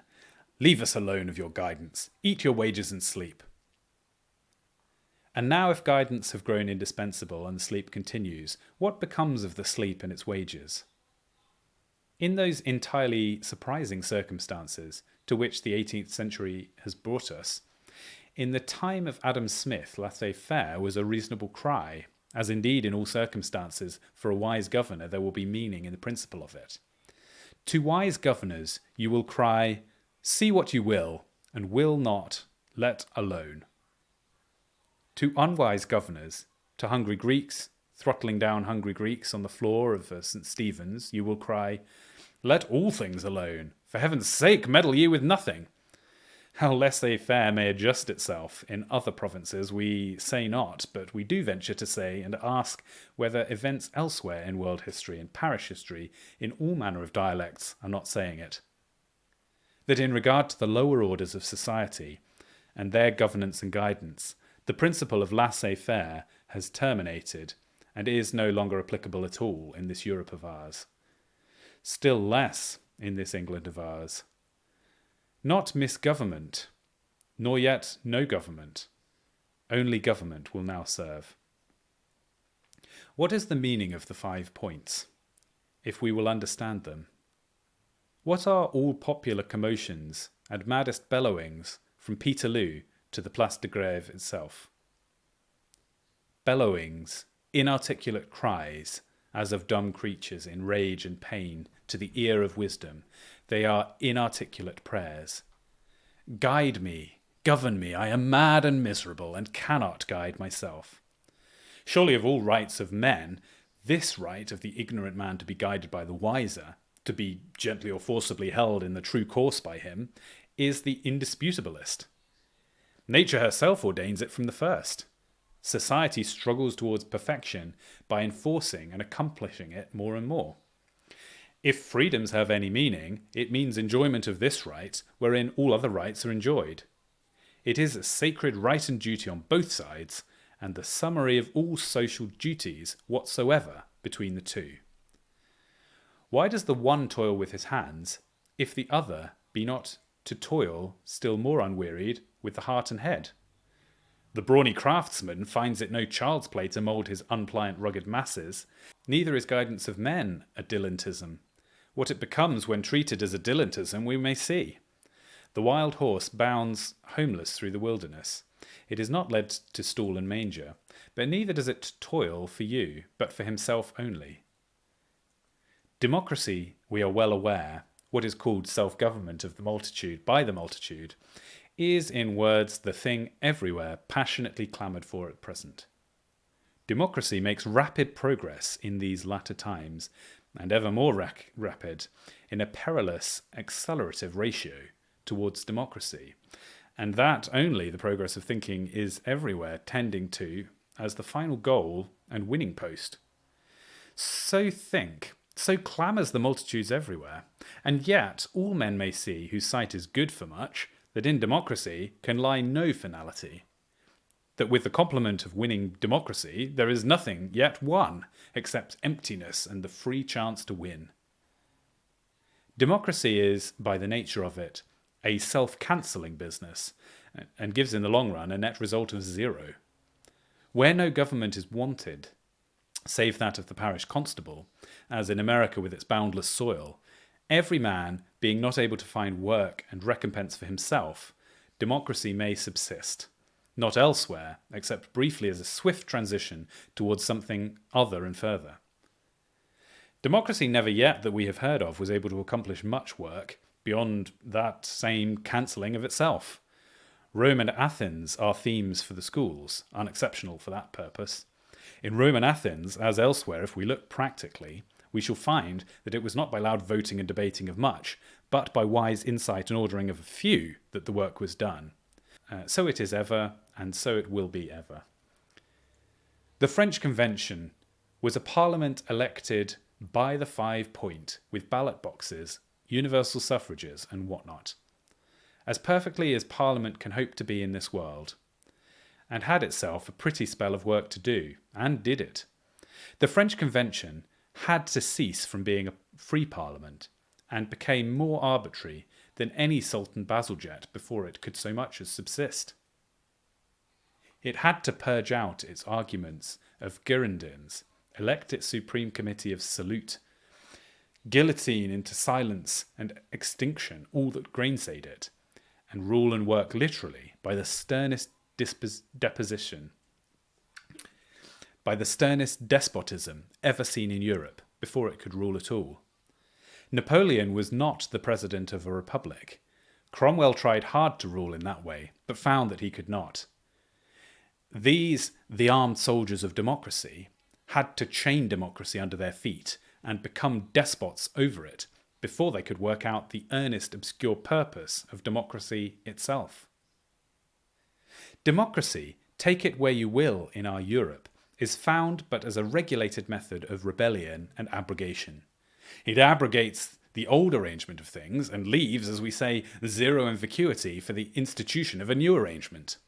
It is the consummation of no government and laissez-faire. It may be neutral for our Europe at present, but it cannot be the ultimatum of it. Not towards the impossibility, self-government of a multitude by a multitude, but towards the same possibility, government by the wisest, does bewilder Europe's struggle. The blessedest possibility, not misgovernment, not laissez-faire, but veritable government, cannot discern too across all democratic turbulence, clattering of ballot boxes and infinite sorrow jangle, needful or not, that this at bottom is the wish and prayer of all human hearts, everywhere and at all times. Give me a leader, a true leader, not a false sham leader, a true leader, that he may guide me on the true way, that I may be loyal to him, that I may swear fealty to him and follow him, and feel that it is well with me. The relation of the taught to their teacher, of the loyal subject to his guiding king, is one, under one shape or another, the vital element of human society, indispensable to it, perennial in it, without which, as a body reft of its soul, it falls down into death, and with horrid, noisome dissolution passes away and disappears. But verily in these times, with their new stern evangel, that speciosities which are not realities can no longer be. All aristocracies, priesthoods, persons in authority are called upon to consider, what is an aristocracy? A corporation of the beast, of the bravest? To this, joyfully, with heart loyalty, do men pay the half of their substance, to equip and decorate their beast, to lodge them in palaces, set them high over all. For it is the nature of men in every time to honour and love their beast, to honour and love their best, to know no limits in honouring them. Whatsoever aristocracy is still a corporation of the best, it is safe from all peril, and the land it rules is a safe and blessed land. Whatsoever aristocracy does not even attempt to be that, but only wears the clothes of that. It is not safe, neither is the land it rules in safe. For this now is our sad lot, that we must find a real aristocracy, that an apparent aristocracy, how plausible soever, has become inadequate for us. One way or another, the world will absolutely need to be governed, if not by this class of men, then by that. One can predict without gift of prophecy that the era of routine is nearly ended. Wisdom and faculty alone, faithful, valiant, ever zealous, not pleasant but painful, continual effort will suffice. Cost what it may, by one means or another, the toiling of the multitude of this perplexed, overcrowded Europe must and will find governors. Laissez-faire, leave them to do. The thing that they will do, if so left, is too frightful to think of. It has been done once in the sight of the whole earth in these generations. Can it need to be done a second time? For a priesthood, in like manner, whatsoever its titles, possessions, professions, there is but one question. Does it teach and spiritually guide this people, yea or nay? If yea, then all is well, but if no, then let it strive earnestly to alter, for as yet there is nothing as well. Nothing, we say, and indeed it is not this that we call spiritual guidance, property of the soul, of the whole, the life, and the eyesight of the whole. The world asks of its church in these times more passionately than of any other institution in any question. Canst thou teach us or not? A priesthood in France, when the world asked, canst thou do for us, answered only aloud and even louder, are we not of God, invested with all power?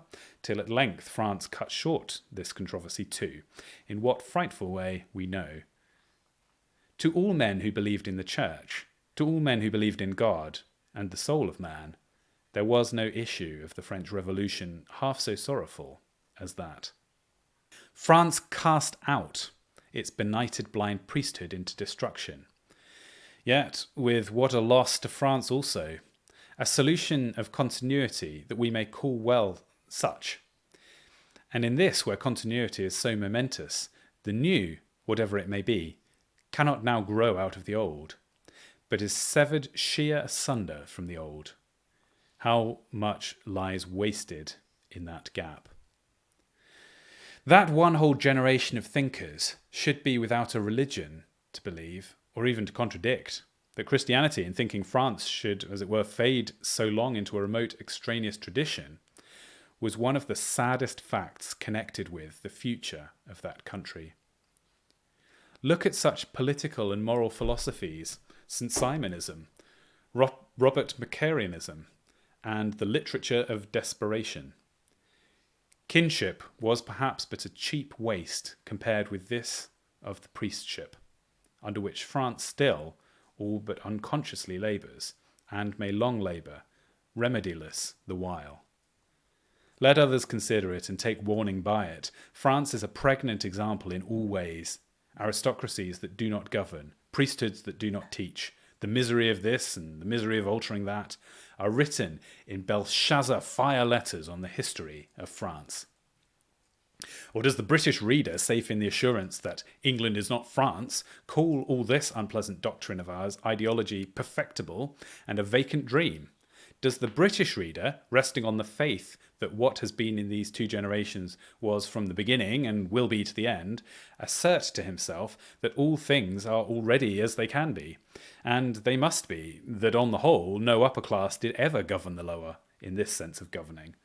Believe it or not, O British reader, man is man everywhere, dislikes to have sensible species and ghosts of defunct bodies foisted on him in England as in France. How much the upper class did actually, in any the most perfect feudal time, return to the under by way of recompense, the government, guidance, protection, we will not undertake to specify here. The charity balls, soup kitchens, in quarter sessions, prison discipline and treadmills, we can well believe the old feudal aristocracy not to have surpassed the new. Yet we do say that the old aristocracy were the governors of the lower classes, the guides of the lower classes, and even, at bottom, that they existed as an aristocracy, because they were found adequate for that. Not by charity balls and soup kitchens, not so, far otherwise, but it was their happiness that, in struggling for their own objects, they had to govern the lower classes, even in this sense of governing. For in one word, cash payment had not then been grown to be the universal sole nexus of man to man. It was something other than money that the high expected from the low, and could not live without getting from the low. Not as buyer and seller alone of land, or what else it might be, but in many senses still as the soldier and captain, as clansman and head, as loyal subject and guiding king was the low related to the high. With the supreme triumph of cash, a changed time has entered. There must be a changed aristocracy enter. We invite the British reader to meditate earnestly on these things. Another thing which the British reader often hears at this time is worth his meditating for a moment, that society exists for the protection of property, to which is added that the poor man also has extensive property, namely his labour, and the 15p or 3 6 a day he can get for that. True enough, O friends, for protecting property, most true. And indeed, if you will once sufficiently enforce that 8th commandment, the whole rights of man are well cared for. I know no better definition of the rights of man. Thou shalt not steal, thou shalt not be stolen from. What a society were that! Plato's Republic, More's Utopia, mere emblems of it. Give every man what is his, the accurate price of what he has done and been. No man shall any more complain, neither shall the earth suffer more. For the protection of property in every truth, and for that alone. And now what is thy property? That parchment title deed, that purse thou buttonest in thy breeches pocket? Is that thy valuable property? Unhappy brother, most poor insolvent brother, I without parchment at all, with purse oftenest in the flaccid state, imponderous, which will not fling against the wind, have quite other property than that. I have the miraculous breath of life in me, breathed into my nostrils, Almighty God. I have affections, thoughts, God-given capability to be and do, rights, therefore, the right, for instance, to thy love, if I love thee, and to thy guidance, if I obey thee, the strangest rights, whereof in church pulpits one still hears something, though almost unintelligible now, rights stretching high into immensity, far into eternity. 15p a day, 3 6 a day, £800 an odd a day. Dost thou call me that my property? I value that little. Little at all I could purchase with that. For truly, it is said, what matters in it? In torn boot, in soft-hung carriages and four, a man gets always to the journey's end. Socrates walked barefoot or in wooden shoes, yet arrived happily. They never asked him, what shoe or conveyance? Never. What wages hast thou? But simply, what work didst thou? Property, O brother. Of my very body I have but a life rent. As for this flaccid purse of mine, 'tis something nothing. It has been the slave of pickpockets, cutthroats, Jew-brokers, gold-dust robbers. 'Twas his, 'twas mine, 'twas thine, if thou care must to steal it. But my soul, breathed into me by God. My me, and what capability is there? That is mine, and I will resist stealing of it. I call that mine, and not thine. I will keep that, and do what work I can with it. God has given it to me, and the devil shall not take it away. Alas, my friends, society exists and has existed for a great many purposes, not so easy to specify. Society, it is understood, does not in any age prevent a man from being what he can be. A sooty African can become a Toussaint Louverture, a murderous three-fingered Jack, Let the yellow West Indies say to it what they will. A Scottish poet, proud of his name and country, can apply fervently to the gentleman of the Caledonian hut and become a ganger of beer barrels and a tragic, immortal, broken-hearted singer. The stifled echo of his melody audible through long centuries, one other note in that sacred miserere that rises up to the heavens out of all times and lands. What I can be thou decidedly wilt not hinder me from being, nay, even for being what I could be. I have the strongest claims on thee, not convenient to adjust at present. Protection of breeches pocket property.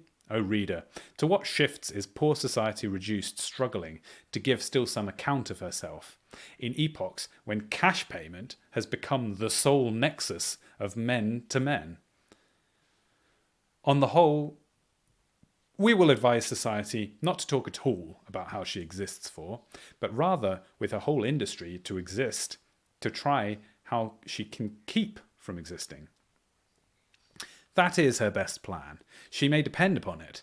If she ever by cruel chance did come to exist only for the protection of breeches property pocket, she would lose very soon the gift of protecting even that, and find her career in our lowest world on the point of terminating.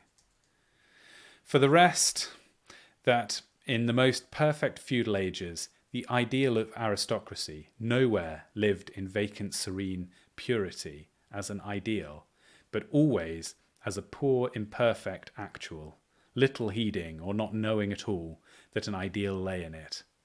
This too we will cheerfully admit.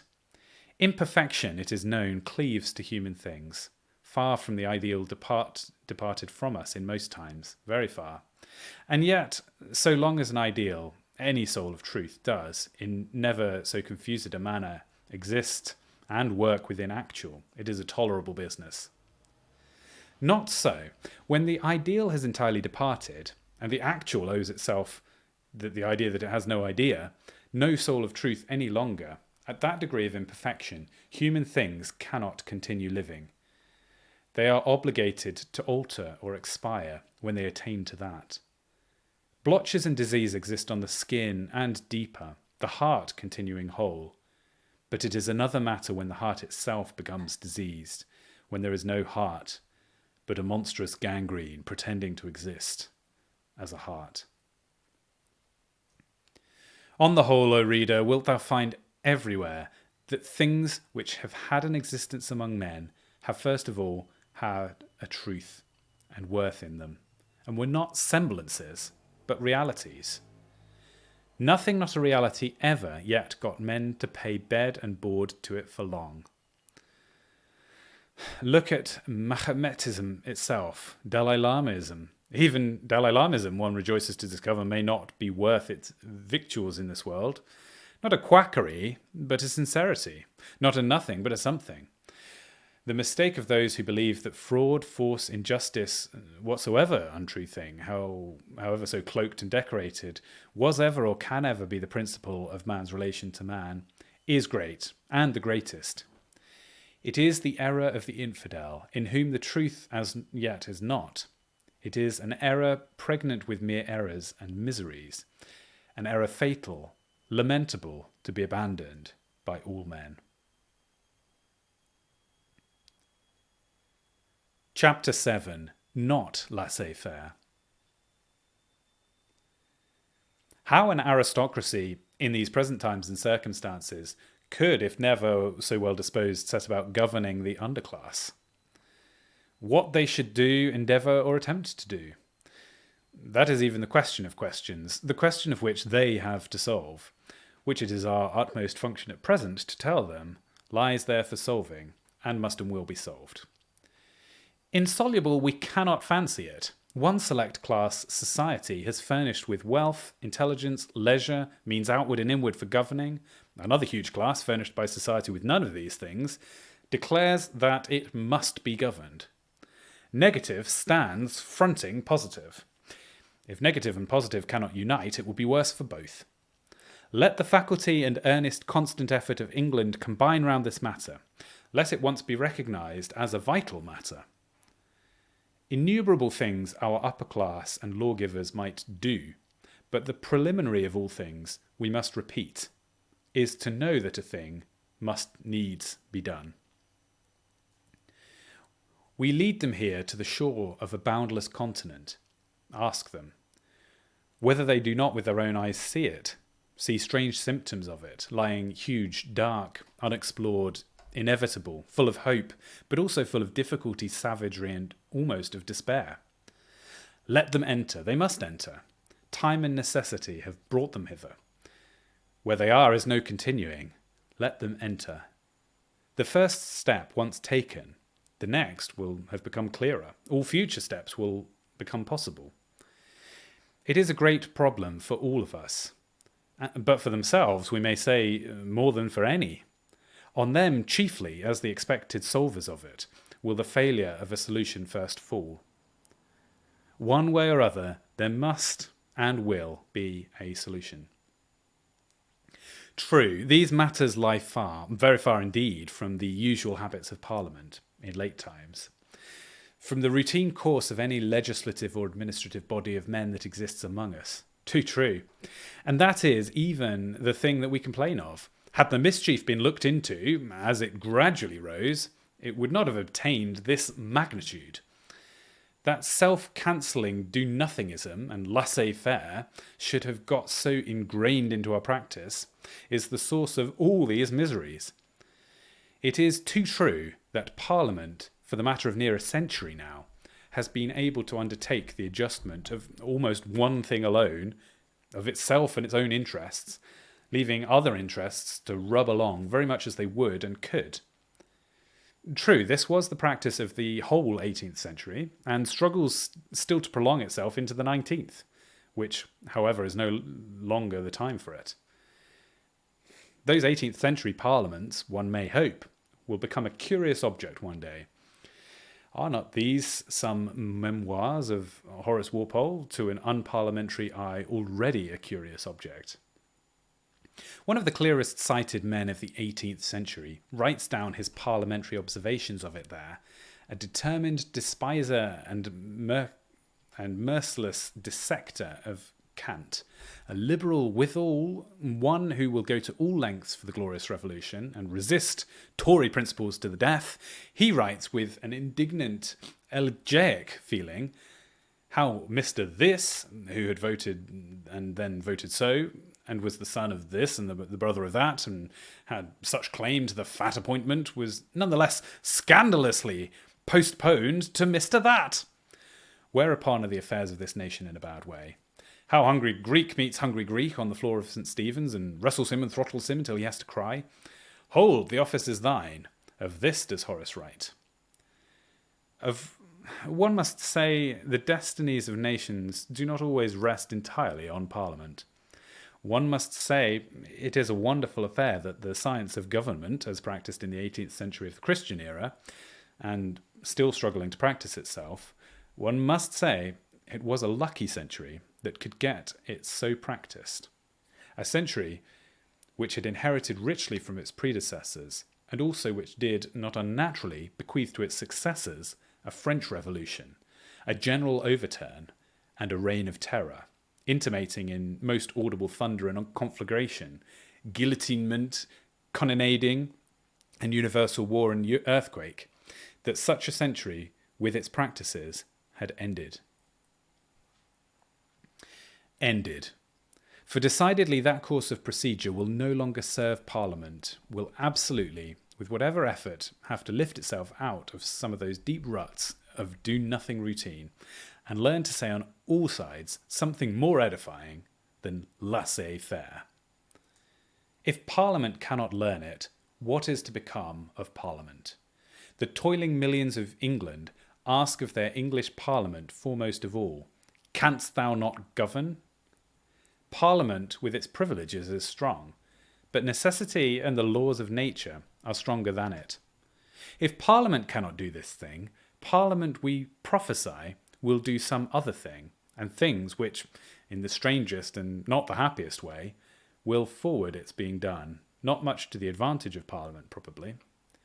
Done one way or the other, this thing must be, in these complicated times with cash payment as the sole nexus between man and man. The toiling classes of mankind declare in their confused but most empathetic way to the untoiling that they will be governed, that they must, under penalty of Chartisms, thuggeries, rick burnings, and even blacker things than these. Vain also it is to think that the misery of one class, of the great universal underclass, can be isolated and kept apart and peculiar down in that class. By infallible contagion, evident enough to reflection, evident even to political economy that will reflect, the misery of the lowest spreads upwards and upwards till it reaches the very highest, till all has grown miserable, palpably false and wrong, and poor drudges hunkering on meat husks and boiled grass do by circuitous but sure methods bring kings' heads to the block. Cash payment, the sole nexus. And there are so many things which cash will not pay. Cash is a great miracle, yet it has not all the power in heaven, nor even on earth. Supply and demand we will honour also. And yet, how many demands are there, entirely indispensable, which have to go elsewhere than to the shops, and produce quite other than cash before they can make their supply? On the whole, what astonishing payments does cash make in this world? Of your Samuel Johnson furnished with fourpence halfpenny a day, and solid lodgings by night on the paved streets, as his payment, we do not speak, not in way of complaint. It is a world-old business for the likes of him, that same arrangement or worse. Perhaps the man, for his own uses, had need even of that and no better. Nay, it is not society, busy with its Talfourd copyright bill and the like, struggling to do something effectual for that man, enacting with all industry that his own creation be accounted for, his own manufacture and continue unstolen in his own market stand for so long as 60 years. Perhaps society is right there, for discrepancies on that side too may become excessive. All men are not patient, docile Johnsons. Some of them are half-mad, inflammable Rousseaus. Such in peculiar times you may drive too far. Society in France, for example, was not destitute of cash. Society contrived to pay Philippe d'Orleans, not yet Égalité, 300,000 a year and odd for driving cabriolets through the streets of Paris and other work done. But in cash, encouragement, arrangement, recompense or recognition of any kind, it had nothing to do with this same half-mad Rousseau for his work done, whose brain, in consequence, too much enforced for a weak brain, uttered hasty sparks, contrat social, and the like, which proved not so quenchable again. In regard to that species of men, too, who knew whether laissez-faire itself, which is Sergeant Talfourd's copyright bill, continued to eternity instead of 60 years, will not turn out insufficient, and have to cease one day. Alas, in regard to so very many things, laissez-faire ought partly to endeavour to cease. But in regards to poor sans-potato peasants, trades union craftsmen, Chartist cotton spinners, the time has come when it must either cease or a worse thing straightway begin. A thing of tinder boxes, vitriol bottles, second-hand pistols, a visibly insupportable thing in the eyes of all. Chapter 8. New Eras. For in very truth it is a new era. A new practice has become indispensable in it. One has heard so often of new eras, new and newest eras, that the word has grown rather empty of late. Yet new eras do come. There is no fact surer than that they have come more than once. And always with a change of era, with a change of intrinsic conditions, there had to be a change of practice and outward relations brought about. If not peaceably, then by violence. For brought about it had to be, and there could be no rest to come till then. How many eras and epochs not noted at the moment, which indeed was the blessedness of condition of epochs, that they come quietly, making no proclamation of themselves, and are only visible long after. A Cromwell rebellion, a French Revolution, striking on the horologe of time to tell mortals what o'clock it has become, are too expensive if one could help it. In a strange rhapsodic history of the Teuton Kindred, Geschichte der Teuton Siffenschaft, not yet translated into our language, we have found a chapter on the eras of England, which, were there room for it, would be instructive in this place. We shall crave leave to excerpt some pages, partly as a relief from the too near vexation of our own rather sorrowful era, partly as calculated to throw more or less obliquely some degree of light on the meaning of that. The author is anonymous, but we have heard him called the Herr Professor Sorteg, and indeed, we think to know him under that name. Who shall say what works and work this England has yet to do?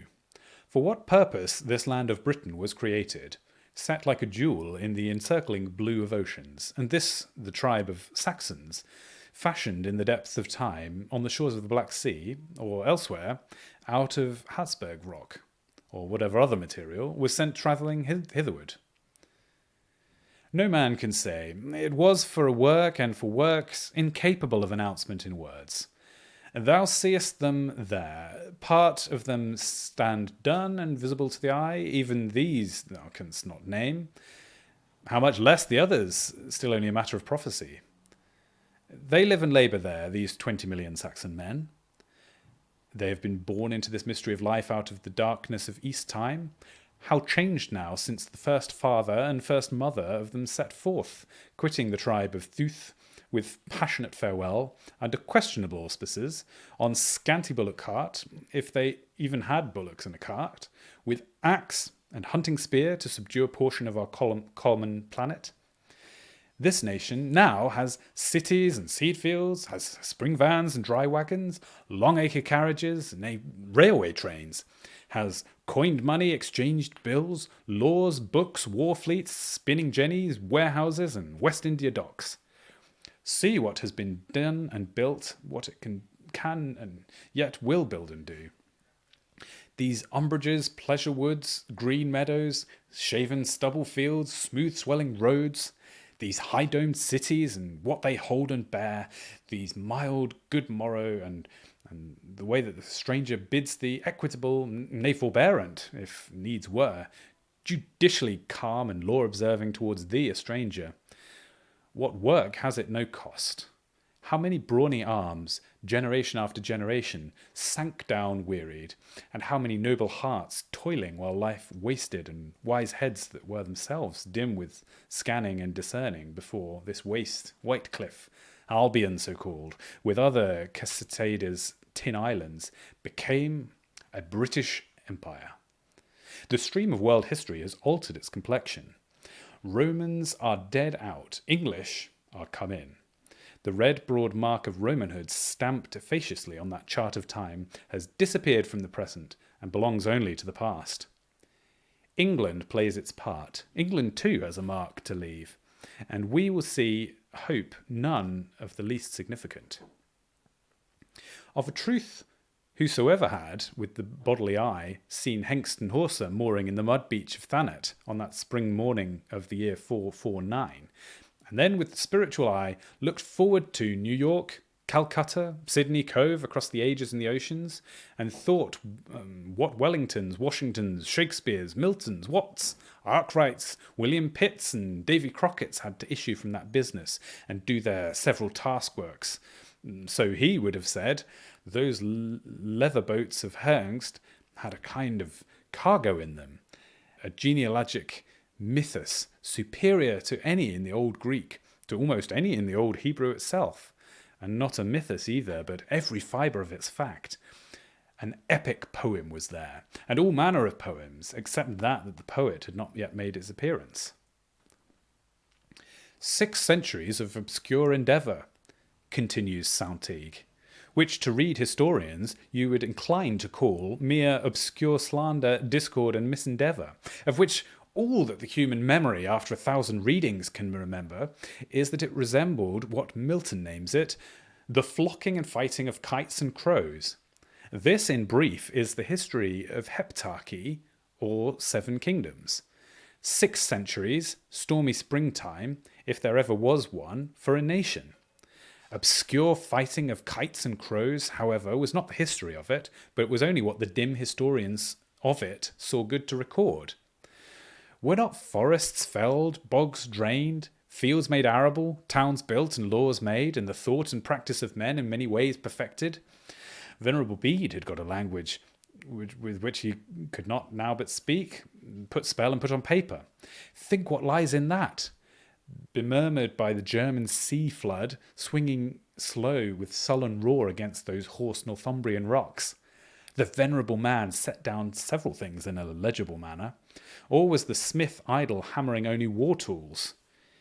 He had learned metallurgy, stithy work in general, and made ploughshares withal, and adzes and mason hammers, castra, seisters or chesters, dons, tons, zorns, enclosures or towns, not a few. Did they not stand there of burnt brick and timber, of lath and clay, sending up the peaceable smoke of hearths? England had a history then too, though no historian to write it. Those flockings and fightings, sad inevitable necessities, were the expensive tentative steps towards some capability of living and working in concert, experiments. They were not always conclusive to ascertain who had the might over whom, the right over whom. Monsieur Terry has written an ingenious book celebrating with considerable pathos the fate of the Saxons fallen under that fierce-hearted conquistadorian acquirer or conqueror. As he is named, Monsieur Terry professes to have a turn for looking at that side of things. The fate of the Welsh, too, moves him. Of the Celts generally, whom a fiercer race swept before them into the mountainous nooks of the west, whither they were not worth following, noble deeds, according to Monsieur Terry, were done by these unsuccessful men, heroic sufferings undergone, which it is a pious duty to rescue from forgetfulness. True, surely. A tear at least is due to the unhappy. It is right and fit that there should be a man to assert that lost cause to, and see what can be made of it. Most right, and yet on the whole, taking matters on that great scale, what can we say, but that of the cause which pleased the gods, has in the end to please Cato also. Cato cannot alter it. Cato will find that he cannot at bottom wish to alter it. Might and right do differ frightfully from hour to hour, but give them centuries to try it in. They are found to be identical. Whose land was this of Britain? God who made it. His and no other's it was and is.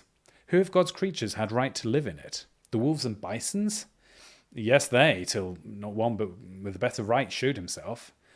The Celt, aboriginal savage to Europe, as a snarling antiquary names him, arrived pretending to have a better right, and did accordingly not without pain to the bisons, makes good the same. He has a better right to that piece of God's land, namely a better might to turn it to use, a might to settle himself there at least, and try to use what he could turn to. The bisons disappeared, the Celts took possession and tilled. Forever was it to be? Alas, forever is not a category that can establish itself in this world of time. A world of time, by very definition of it, is a world of mortality and mutability, of beginning and ending. No property is eternal, but God the Maker's, whom heaven permits to take possession. His is the right. Heaven's sanction is such permission while it lasts. Nothing more can be said. Why does the hyssop grow there, in the chink of the wall? Because the whole universe sufficiently occupied otherwise could not hitherto prevent it from growing. It has the might and the right. By the same great law do Roman empires establish themselves. Christian religions promulgate themselves, and all extant powers bear rule. A strong thing is the just thing. This thou wilt find throughout in our world, as indeed was God and truth, the maker of our world, or was Satan and falsehood. One preposition widely current as to this Norman conquest is of a physiologic sort, that the conquerors and conquered here were of different races. Nay, that the nobility of England is still to this hour of a somewhat different blood from the commonalty, their fine Norman features contrasting so pleasantly with the coarse Saxon ones of the others.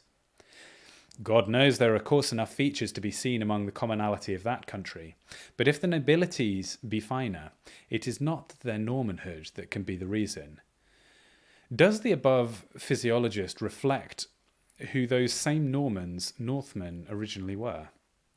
Baltic Saxons, and what other miscellany of Danes, Jutes, and Dutch pirates from the East Sea marches would join them in plunder of France? If living 3 centuries longer in heathenism, sea robbery, and the unlucrative fishing of ambergris could ennoble them beyond the others, then they were ennobled. The Normans were Saxons who had learned to speak French. No, by Thor and Woden, the Saxons were all as noble as needful shaped, says the mythos. From the rock of the Harzgebirge, brother tribes being made of clay, wood, water, or what other material might be going. A stubborn, taciturn, sulky, indomitable, rock-made race of men, as the figure they cut in all quarters in the cane brake of Arkansas, in the ghosts of the Himalayas, no less than in London City, in Warwick, or Lancaster County, does still abundantly manifest. To this English people in world history, there have been, shall I prophesy, 2 grand tasks assigned. Huge looming through the dim tumult of always immeasurable present time, outlines of 2 tasks disclose themselves. The grand industrial task of conquering some half or more of this Ticarius planet for the use of man, and then secondly, the grand constitutional task of sharing in some pacific, endurable manner the fruits of said conquest, and showing all people how it might be done. These I will call their 2 tasks discernible hitherto in world history. In both of these they have made respectable though unequal progress. Steam engines, ploughshares, pickaxes, what is meant by conquering this planet, they partly know. Elusive franchise, ballot box, representative assembly, how to accomplish sharing of this conquest, they do not so well know. Europe knows not. Europe vehemently asks in these days, but receives no answer, no credible answer. For as to the partial de l'almost, Benthamy, or any other French or English answer, current in the proper quarters and highly beneficial and indispensable there, thy disbelief in them as final answers, I take it, is complete. Succession of rebellions, succession of clipping away at the supreme authority, class after class rising in revolt to say, we will no longer be governed so. That is not the history of the English Constitution. Not altogether that. Rebellion is the means, but it is not the motive cause. The motive cause and true secret of the matter were always this: the necessity there was for rebelling. Rights I will permit thee to call everywhere correctly articulated mights. A dreadful business to articulate correctly. Consider those barons of Runnymede. Consider all manners successfully revolting men. Your great charter has to be experimented on by battle and debate for 150 years, is then to be found to be correct, and stands as true Magna Carta, nigh cut in pieces by a tailor, short of measures and in later generations. Mights, I say, are a dreadful business to articulate correctly. Yet articulated they have to be. The time comes it, for the need comes it, and with enormous difficulty in experimenting, it is got done. Call it not succession of rebellions, call it rather succession of expansions of enlightenments, gifts of articulated utterance, descending ever lower. Class after class acquires faulty of utterance. Necessity teaching and compelling, as the dumb man, seeing the knife at his father's throat, suddenly acquired speech. Consider, too, how class after class not only acquires faculty of articulating what might is, but likewise grows in might, acquires might or loses might, so that always after a space there is not only a new gift of articulating, but there is something new to articulate. Constitutional epochs will never cease among men. And so now, the barons, all settled and satisfied, a new class, hitherto silent, had only begun to speak. The middle class, namely. In the time of James I, not only knights of the shire, but parliamentary burgesses assemble. A real House of Commons has come decisively into play, much to the astonishment of James I. We call it a growth of mights, if also of necessity, a growth of power to articulate mights and make rights of them. In those past centuries, among those silent classes, much had been going on. Not only had red deer in the New and other forests been got, preserved and shot, treacheries of Simon de Montfort, wars of the red and white roses, battles of Creechy, battles of Bosworth and many other battles had got transacted and adjusted. But England wholly, not without sore toil and aching bones to the millions of sires and the millions of sons of 18th generations, had been got drained and tilled, covered with yellow harvest, beautiful and rich possessions. The mud wooden of Caesars and Chesters had become steepled in the roof tiers and compact towns. Sheffield had taken to the manufacture of Sheffield whistles. Worcester could from wool spin yarn, and knit or weave the same stocking into stockings or breeches of men. England had property valuable to the auctioneer, but the accumulate manufacturing, commercial, economic skill which lay impalpably warehoused in England, heads and hearts, what auctioneer could estimate? Hardly an Englishman to be bet with, but could do something, some cunning thing that break his fellow creature's head with battle axes. The 7 incorporated trades with their million-guild brethren, with their hammers, their shuttles and tools, what an army, fit to conquer the land of England, as we say, and to hold it conquered. Nay, strangest of all, the English people had acquired the faculty and habit of thinking, even of believing. Individual consciences had unfolded itself among them. Conscience and intelligence in its handmaid. Ideas of innumerable kinds were circulating among these men. Witness one Shakespeare, a Wilcomer, poacher, or whatever else at Stratford upon Warwickshire, who happened to write books. The finest human figure, as I apprehend, that nature has hitherto seen fit to make of our widely diffused Teutonic clay. Saxon, Norman, Celt, or Sarmat, I find no human soul so beautiful these 1500 years. Our supreme, modern, European man, him England had contrived to release. Were there not ideas? Ideas poetic and also puritanic, that had to seek utterance in the noblest way. England had got her Shakespeare, but was now about to get her Milton and Oliver Cromwell. This too we call a new expansion, hard as it might be to articulate and adjust. This, that a man could actually have a conscience for his own behoof, and not only for his priests only, that his priest, be he who might, would henceforth have to take the fact along with him. One of the hardest things to adjust.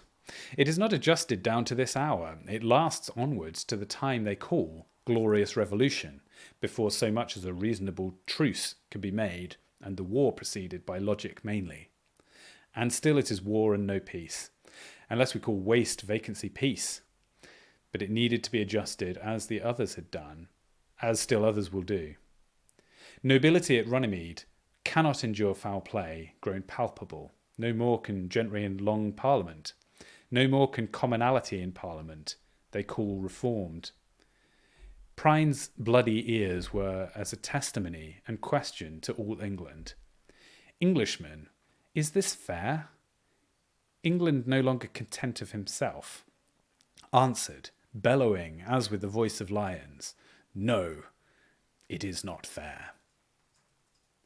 But now on the industrial side, while this great constitutional controversy and revolt of the middle classes had not ended, and yet but begun, what a shoot was that England carelessly, in quest of other objects, struck out across the ocean into the wasteland which it named New England.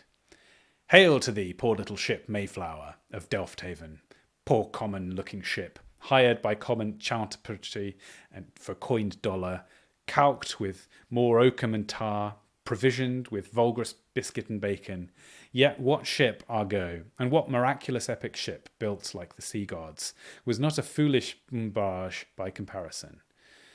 Golden fleeces or the like these sailed for, with or without effect. Thou little Mayflower, hadst in thee a veritable Promethean spark, the life spark of the largest nation on earth, so that we already name the transatlantic Saxon nation.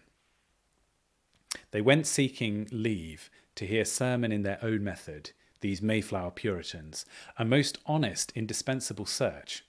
And yet, like Saul the son of Kish, seeking a small thing, they found this unexpected thing. Honour to the brave and true. They verily say we may carry fire from heaven and have power that themselves dream not of. Let all men honour Puritanism, since God has honoured it. Islam itself, with its wild heartfelt Allah Akbar, God is great, was it not honoured? There is but one thing without honour, smitten with eternal barrenness, inability to do or be, insincerity, unbelief. He who believes no thing, who believes only that shows things, is not relation with nature and fact at all. Nature denies him, orders him at his earliest convenience to disappear. Let him disappear from her domains into those of chaos, hypothesis, and simulacrum, or whatever else his parish be. As to the third constitutional controversy, that of the working classes, which now debates itself everywhere these 50 years, in France specifically since 1789, in England too since 1831, it is doubtless the hardest of all to get articulated. Finis of peace, or even reasonable truce, is this. It is a thing I have little prospect for of several generations. Dark, wild weltering, dreary, boundless, nothing heard of it yet but ballot boxes. Parliamentary arguing, not to speak of much far worse arguing by steel and lead, from Valmy to Waterloo to Peterloo. And yet of representative assemblies, may not this good be said, that contending parties in a country do thereby ascertain one another's strength? They fight there, since fight they must, by petition.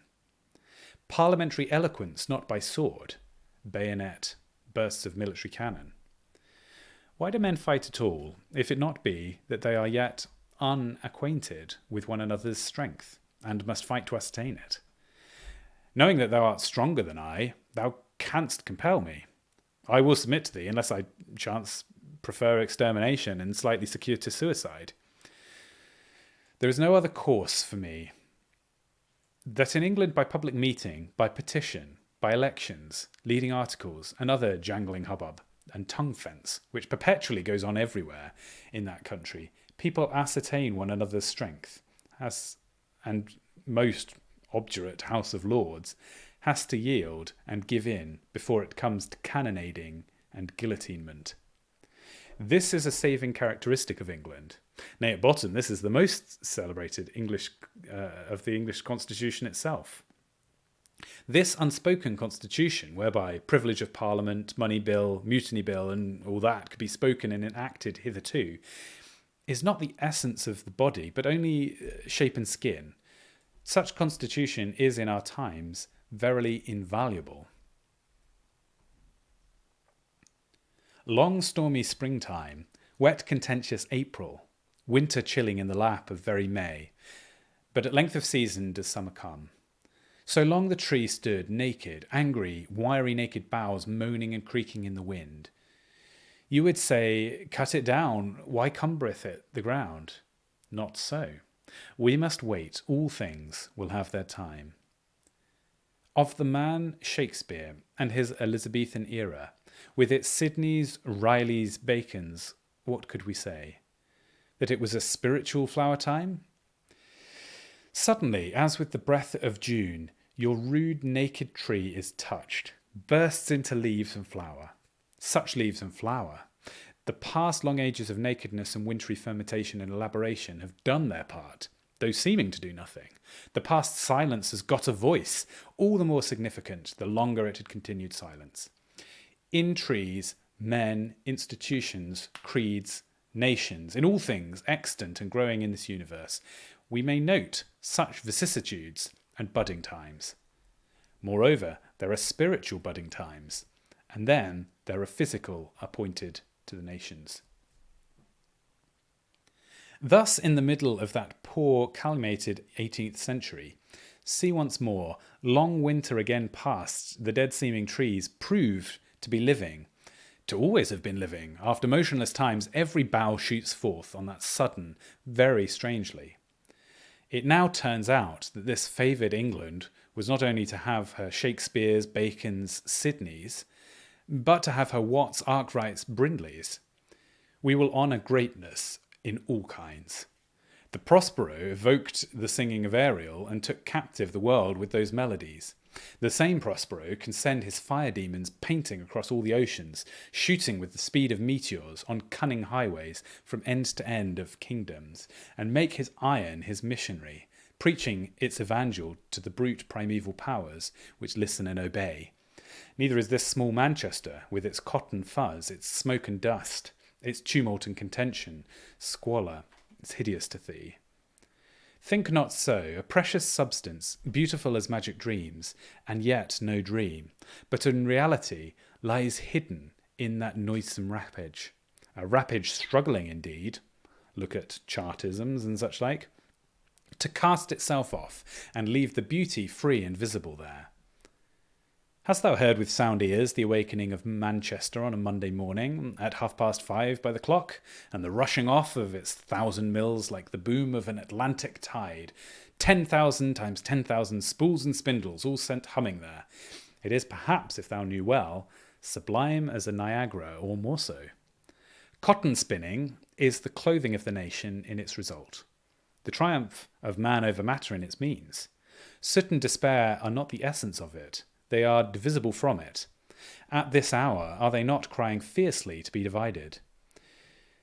The great Goethe, looking at cotton Switzerland, declaring it, I am told to be, of all things that he had seen in the world, the most poetical. Whereas friend Kanzler von Müller, in search of the palatable picturesque, could not but stare wide-eyed. Nevertheless, in our world poet knew well what he was saying. Richard Arkwright, it would seem, was not a beautiful man, no romance hero with haughty eyes, Apollo lip and gesture like the herald Mercury, a plain, almost gross, bag-cheeked, pot-bellied Lancashire man with an air of painful reflection, yet also of copious free digestion. A man stationed by the community to shave certain dusty beards in the northern parts of England at a halfpenny each.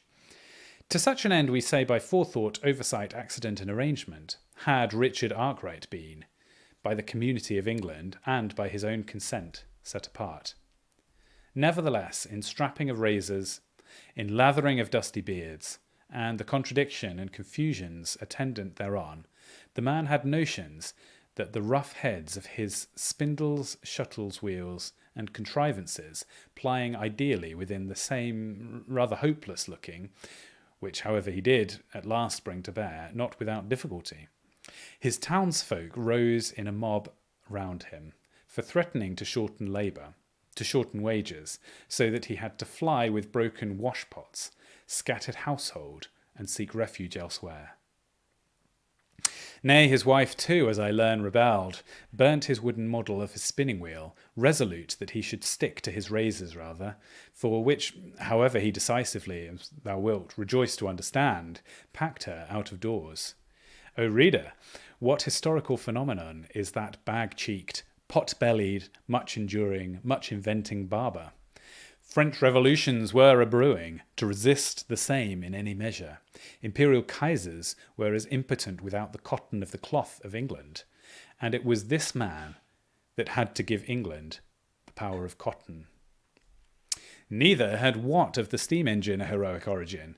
Any kindred with the princes of this world were shooting their partridges noisily in Parliament or elsewhere, solving this question, head or tail?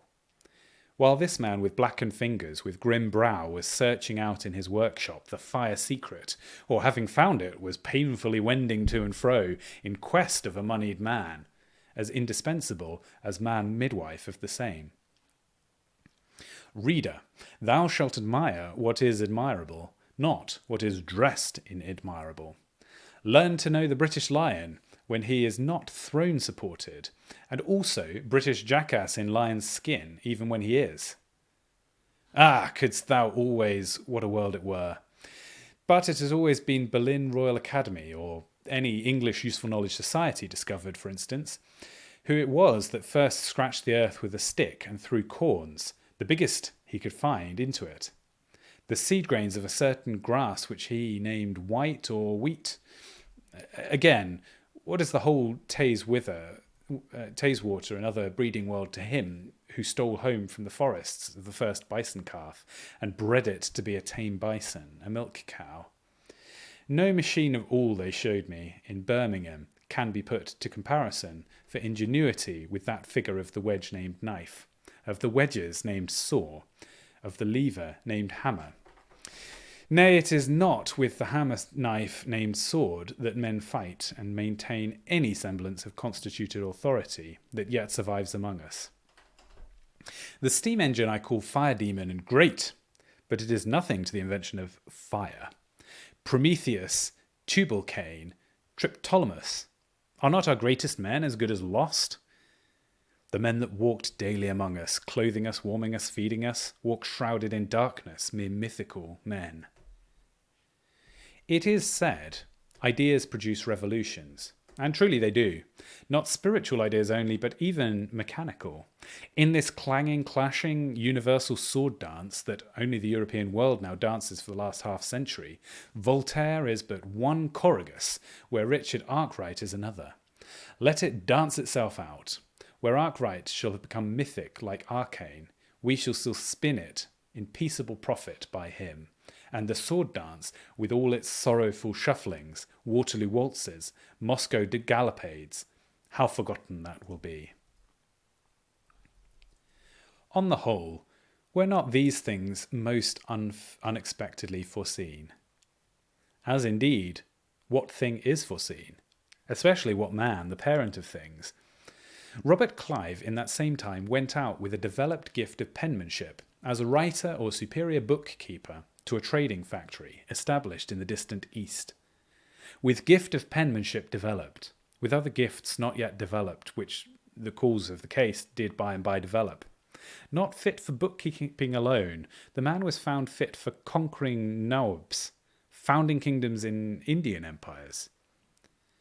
In a questionable manner, Indian Empire, from the other hemisphere, took up its abode in Leadenhall Street, in the City of London. Accidental all these things and persons look, unexpected every one of them to man, yet inevitable every one of them, foreseen, not unexpected, by supreme power, prepared, appointed from afar, advancing always through all centuries. In the middle of the 18th they arrived. The Saxon kindred burst forth into cotton spinning, cloth cropping, iron forging, steam engineering, railwaying, commercing, and careering towards all the wind of heaven, in this inexplicably noisy manner, the noise of which in Power Mills and in Progress of the Species magazine still deafens us somewhat. Most noisy, sudden, the Staffordshire coal stratum. The coal strata lay side by side with iron strata, quiet since the creation of the world. Water flowed into Lancashire and Lanarkshire. Bituminous flyer lay bedded in rocks there too, over which how many fighting Stanleys, Black Douglases, and other the like contentious persons had fought out their bickering and broils, not without result, we hope. But God said, "Let the iron missionaries be," and they were. Coal and iron were long, close, unregarded neighbours, are wedded together. Birmingham and Wolverhampton and the 100 Stygian forests with their fire throat and never-resting sledgehammers rose into day. Wet Mancunians stretched out her hand towards Carolina and the torrid zone and plucked cotton there. Who could forbid her? Her that had the skill to weave it. Fish fled thereupon from the Mersey River, vexed with innumerable keels. England, I say, dug out her bitumen fire and bade it work. Towns rose and steeple chimneys. Chartisms also, and parliaments they name reformed. Such figuratively given are some prominent points, chief mountain summits of our English history past and present, according to the author of this strange, untamed work, whom we recognise to be an old acquaintance.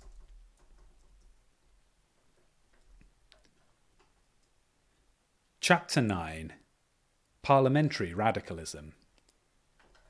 To us looking at these matters somewhat in the same light, Reform Bills, French Revolutions, Louis Philippe's, Chartisms, revolts of 3 days and whatnot are no longer inexplicable.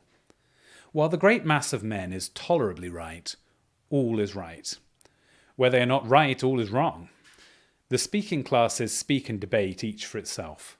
The great dumb, deep-buried classes, like an Inclinatus, who in his pain, if he will complain of it, has to produce earthquakes. Everywhere in these countries, in these times, the central fact worthy of all consideration forces itself on us in this shape. The claim of the free working man to be raised to a level, we may say, with the working slave. His anger and cureless discontent till that be done. Food, shelter, and due guidance in return for his labour, candidly interpreted. Chartism, and all such isms, mean that. And the madder they are, do they not all the more emphatically mean, see what guidance you have given us, what delirium we are brought to talk and project guided by nobody. Laissez-faire on the part of the governing classes, we repeat again and again, will, with whatever difficulty, have to cease. Pacific mutual division of the soil and world, well let alone, will no longer suffice. A do-nothing guidance and it is a do-something world. Would to God our ducal juices become leaders indeed. Our aristocracies and priesthoods discover in some suitable degree what the world expected of them, what the world could no longer do without getting of them. Nameless, unmeasurable confusions, misery to them and to us could not be spared. But that too will be as God has appointed them. If they learn, it will be well and happy. If not, then others instead of them will and must, and once more, though after a long sad circuit, it will be well and happy. Neither is the history of Chartism mysterious in these times, especially if that of radicalism be looked at. All along for the last 25 years, it was curious to note how the internal discontent of England struggled to find vent for itself through any orifice. The poor patient, all sick from centre to surface, complains now of this member and now of that. Corn laws, currency laws, free trade, protection, want of free trade. The poor patient, tossing from side to side, seeking a sound side to lie on, finds none. This doctor says it is the liver. That other that it is the lungs, the head, the heart, the defective transpiration in the skin. A thoroughgoing doctor of eminence said it was rotten boroughs, the want of extended suffrage to destroy rotten boroughs. From of old, the English patient himself had a continually recurring notion that this was it. The English people are used to suffrage. It is their panacea for all that goes wrong with them. They have a fixed idea of suffrage, singular enough, one's right to vote for a member of Parliament, to send one's 20,000th part of a master tongue fenced to the national palaver. The doctor asserted that this was freedom, this and no other. It seemed credible to many men of high degree and of low. The persuasion of remedy grew. The evil was pressing. Swing's ricks were on fire. Some 9 years ago, a state surgeon rose and in peculiar circumstances said, "Let there be an extension of the suffrage. Let the great doctor's nostrum, the patient's old passionate prayer, be fulfilled." Parliamentary radicalism, while it gave articulate utterance to the discontent of the English people, could not by its worst enemy be said to be without function. If it is in the natural order of things that there must be discontent, no less so is it that the discontent should have an outlet, a parliamentary voice. Here the matter is debated of, demonstrated, contradicted, qualified, reduced to feasibility, can at least solace itself with hope, and die gently convinced of unfeasibility.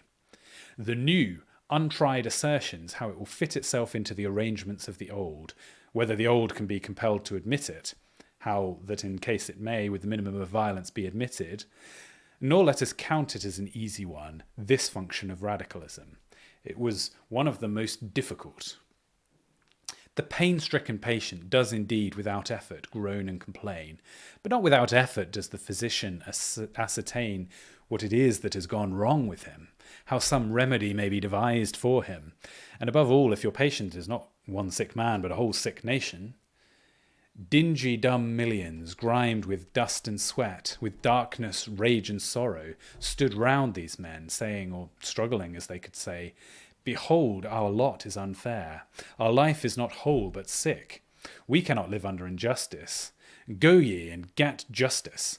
For whether the poor operative clamoured for Times Bill, Factory Bill, Corn Bill, for or against whatever bill, this was what he meant.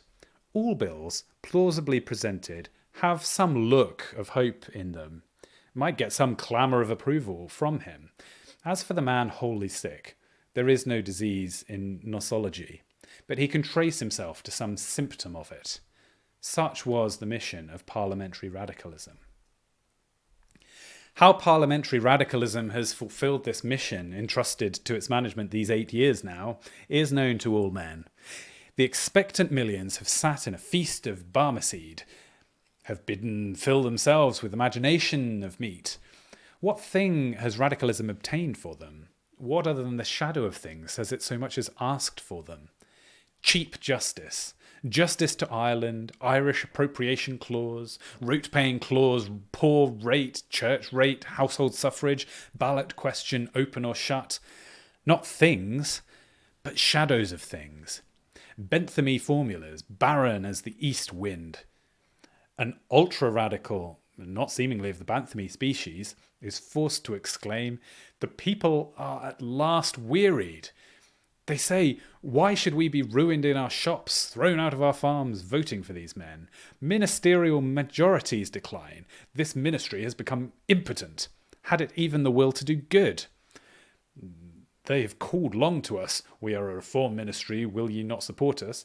We have supported them, borne them forward indignantly on our shoulders time after time, fall after fall, when they had been hurled out into the street and lay prostrate, helpless like dead luggage. It is the fact of a reform ministry, not the name of one, that we would support. Languor, sickness of hope, deferred pervades the public mind. The public mind says at last, why all this struggle for the name of reform ministry? Let the Tories be ministry if they will. Let at least some living reality be ministry. A rearing horse that will only run backwards, he is not the horse one would choose to travel on. Yet of all conceivable horses, the worst is a dead horse. Mounted on a rearing horse, you may back him, spur him, check him, make a little way even backwards. But seated astride your dead horse, what chance is there for you in the chapter of possibilities? You sit motionless, hopeless, a spectacle to gods and men. There is a class of revolutionists named Girondins, whose fate in history is remarkable enough. Men who rebel and urge the lower classes to rebel ought to have other than formulas to go on. Men who discern in the miseries of the toiling, complaining millions not misery, but only a raw material that can be wrought upon and traded in for one's own poor hidebound theories of egoism, to whom millions of living fellow creatures with beating hearts in their bosoms, beating, suffering and hoping, are masses, merely explosive masses for blowing down Bastilles with, for voting and husting for us. Such men are of the questionable species. No man is justified in resisting by word or deed the authority he lives under, for a light cause, be such an authority what it may. Obedience, little as many may consider that side of the matter, is the primary duty of man. No man but is bound indefeasibly with all the force of obligation to obey.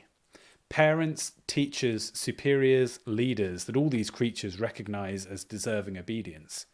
Recognised or not recognised, a man has his superiors, a regular hierarchy above him, extending up, decree above to degree, to heaven itself and God, the Maker, who made his world not only for anarchy, but for rule and order. It is not a light matter when the just man can recognize in the powers set over him no longer anything that is divine, when resistance against such becomes a deeper law of order than obedience to them, when the just man sees himself in the tragical position of a stirrer-upper of strife. Rebel without due and most due cause is the ugliest of words. The first rebel was Satan. But now, these circumstances, shall we blame the unvoting, disappointed millions that they turn away with horror from this name of a reform ministry, the name of a parliamentary radicalism, and the demand a fact and a reality thereof?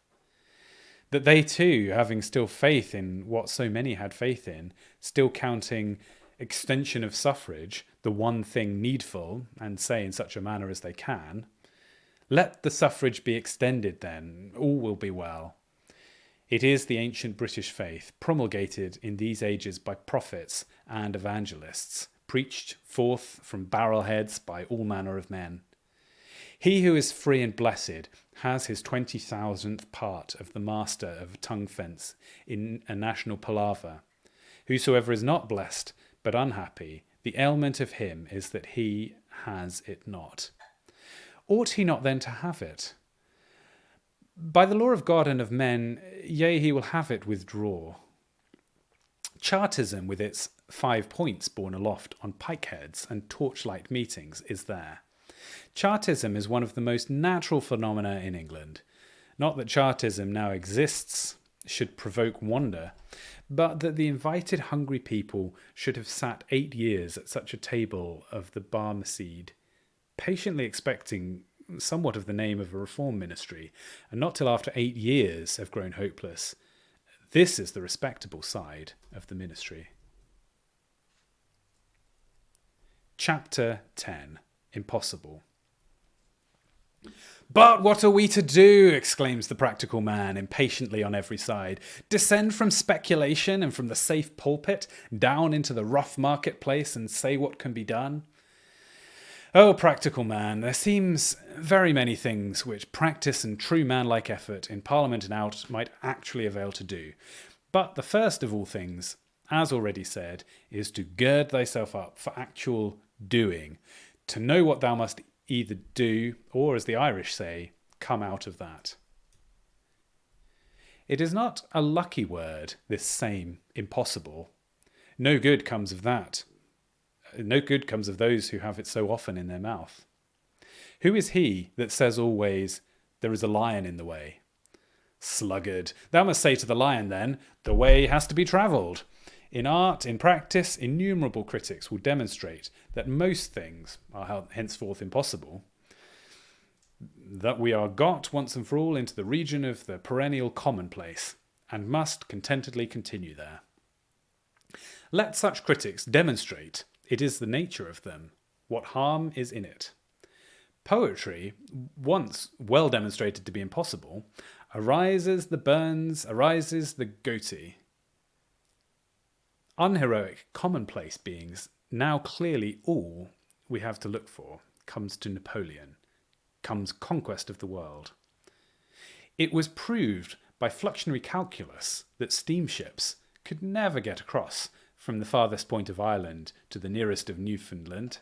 Impelling force, resisting force, maximum here, minimum there, by law of nature and geometric demonstration, what could be done?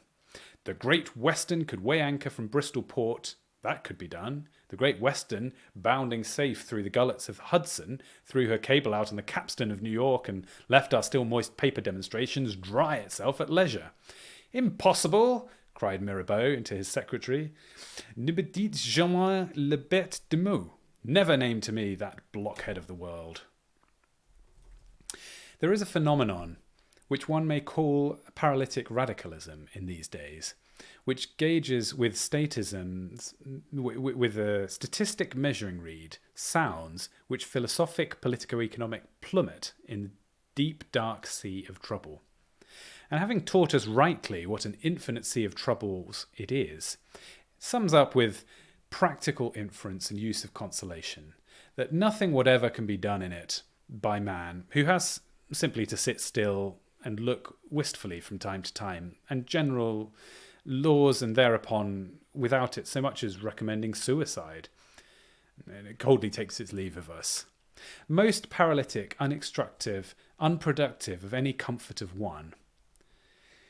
They are at an unreasonable class who cry, "Peace, peace," when there is no peace. What kind of class is it which cries, "Peace, peace"? Have I not told you there is no peace? Paralytic radicalism, frequent among those statistic friends of ours, is one of the most afflictive phenomena of the mind that men can be called to contemplate. One prays it at least might cease. Let paralysis retire into secret places and dormitories proper for it. The public highway ought not to be occupied by people demonstrating that motion is impossible, paralytic, and also, thank heaven, entirely false. Listen to a thinker of the sort. All evil, and this evil too, is a nightmare. The instant you begin to stir under it, the evil is, properly speaking, gone. Consider, O reader, whether it actually be so. Evil, once manfully confronted, ceases to be evil. There is generous battle hope in places of passive misery. The evil itself has become a kind of good.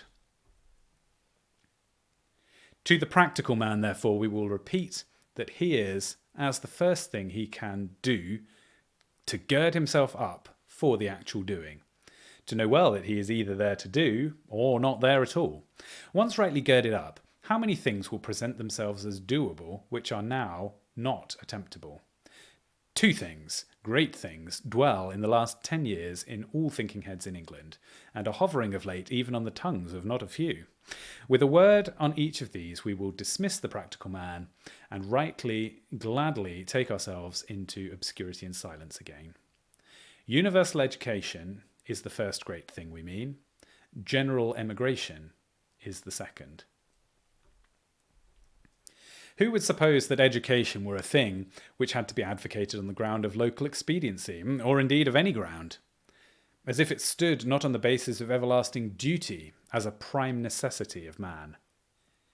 It is a thing that should need no advocating, much as it does actually need. To impart the gift of thinking to those who cannot think, and yet who could in that case think, this, one would imagine, was the first function a government had to set about discharging. Were it not a cruel thing to see, in any province of an empire, the inhabitants living all mutilated in their limbs, each strong man with his right arm lame? How much crueller to find the strong soul with its eyes still sealed, its eyes extinct so that it sees not. Light has come into the world, but to this poor peasant it has come in vain. For 6,000 years the sons of Adam, in sleepless efforts, have been devising, doing, and discovering, in mysterious, infinite, dissoluble communion, warring a little band of brothers against the great black empire of necessity and night. They have accomplished such a conquest and conquests, and to this man it is all as if it had not been. The 24 letters of the alphabet are still runic enigmas to him. He passes by on the other side, and that great spiritual kingdom, the toil-won conquest of his own brothers, all that his brothers have conquered. It is a thing not extant to him. An invisible empire he knows not, suspects it not, and it is not his withal. The conquest of his brothers, the lawfully acquired possession of all men, baleful enchantment lies over him, from generation to generation. He knows not that such an empire is his, that such an empire is at all. What are the bills of rights, emancipations of black slaves into black apprenticeships, lawsuits in chancery for some short, oof-struck bit of land? The grand seed fields of time is this man, and you give it him not. Time's seed fields, which includes earth and all her seed fields and pearl oceans, nay, her sowers too and pearl devisers. All that was wise and heroic and victorious here below, of which earth's centuries are but a furrow, for it stretches forth from the beginning onward, even to this day. My inheritance, how lordly wise and fair. Time is my fair seed field. To time I'm heir. Heavier wrong is not done under the sun. It lasts from year to year, from century to century. The blinded sire slaves himself out and leaves a blinded son, and men made in the image of God continue as two-legged beasts of labour. And in the largest empire of the world, it is a debate whether a small fraction of the revenue of one day, 30,000 is but that, shall after 13 centuries be laid on it or not laid out on it. How have we governors, have we teachers, have we church these 1300 years? What is an overseer of souls? An arch-overseer? Archipiscus? Is he something? If so, let him lay his hand on his heart and say what thing. But quitting all that of which the human soul cannot well speak in terms of civility, let us observe now that education is not only an eternal duty, but has at length become even a temporary and ephemeral one, which the necessities of the hour will oblige us to look after. These 24 million labouring men, if their affairs remain unregulated, chaotic, will burn ricks and mills, reduce us themselves and their world into ashes and ruin. Simply, their affairs cannot remain unregulated, chaotic, but must be regulated, brought into some kind of order. What intellectual were able to regulate them? The intellect of a Bacon? The energy of a Luther? If left to their own strength, might pause in dismay before such a task. If Bacon and Luther added together to be perpetual prime minister over us, could not do it. No one great and greatest intellect can do it. What can? Only 24 million ordinary intellects, once awakened into action, these well presided over may. Intellect, insight, is the discernment of order in disorder. It is the discovery of the will of nature, of God's will, the beginning of the capability to walk according to that. With perfect intellect were such possible, without perfect morality. The world would be perfect, its efforts unerringly correct, its results continually successful, its condition faultless. Intellect is like light. The chaos becomes a world under it. Fiat lux. These 24 million intellects are but a common intellect, but they are intellects. In earnest about the matter, instructed each about his own province, labouring each perpetually, but with what partial light can be attained, to bring such provenance into rationality. From the partial determinations and their conflict springs the eternal universal. Precisely what quantity of intellect was in the 24 millions will be exhibited by the result they arrive at, that quantity and no more. According as there was intellect or no intellect in the individuals, will the general conclusion they make out embody itself as world-healing truth and wisdom, or as baseless, fateful hallucination, a chimera breathing not fabulous fire? Dissenters call for one scheme of education. The church objects. This partly objects, and that. There is endless objectification by him and by her and by it, a subject encumbered with difficulties on every side. Pity that difficulties exist, that religion of all things should occasion difficulties. We do not extenuate them. In their realities, they are considerable. In their appearance and pretension, they are insuperable. The heart appalling to all, secretaries of the Home Department. For in very truth, how can religion be divorced from education? An irreverent knowledge is no knowledge, maybe development of the logic or other handcraft faculty inward or outward, but it is no culture of the soul of man. A knowledge that ends in barren self-worship, comparative indifference, or contempt for all God's universe except one insignificant item thereof. What is it? Handcraft development, and even shallow as handicraft, nevertheless is handicraft itself, and the habit of the merest knowledge nothing. It is already something. It is the indispensable beginning of everything. Wise men know it to be an indispensable something, not yet much, and would so gladly superadd to it the element whereby it may become all. Wise men would not quarrel in attempting this. They would lovingly cooperate in attempting it. And now how teach religion? So asks the indignant ultra-radical cited above. An ultra-radical seemingly not of the Benthamy species, with whom, although his dialect is far-reaching, there are sound churchmen, we hope, who have some fellow feeling. How teach religion? By plying with liturgies, catechisms, credos, droning 39 and other articles incessantly into the infant ear? Friends! In that case, why not apply to Birmingham and have the Manchi made and set up in the street corners, in highways and byways, to repeat the vociferate and the same, not ceasing night or day? The genius of Birmingham is adequate to that. Albertus Magnus had a leather man that could articulate, not to speak of Martinus Scriblerius. Nuremberg man that could reason as well as we know. Depend upon it, Birmingham can make machines to repair liturgies and articles, to do whatsoever feat is mechanical. And what were schoolmasters, nay all priests and churches, compared to this Birmingham Iron Church? Votes of 2 million in aid of the church were then something. You order at so many pounds a head, so many thousand iron parsons as your grant covers, and fix them by satisfactory masonry in all quarters, wheresoever wanted to preach there, independent of the world. In loud thoroughfares, still more unawakened districts, troubled with argumentative infidelity, you make the windpipes wider, strengthen the main stream cylinders. Your parson preachers were the due pitch, while you give him coal, and fears no man or thing. Here were a church extension, to which I, with my last penny did believe in it, would subscribe. Ye blind leaders of the blind, are we Kalmucks that pray by turning of a rotary colbash with written prayers in it? Is mammon and machinery the means of converting human souls as of spinning cotton? Is God, as Jean-Paul predicted it would be, become verily a force, the ether too a gas? Alas, that atheism could have got the length of putting on priests' vestments and penetrating into the sanctuary itself.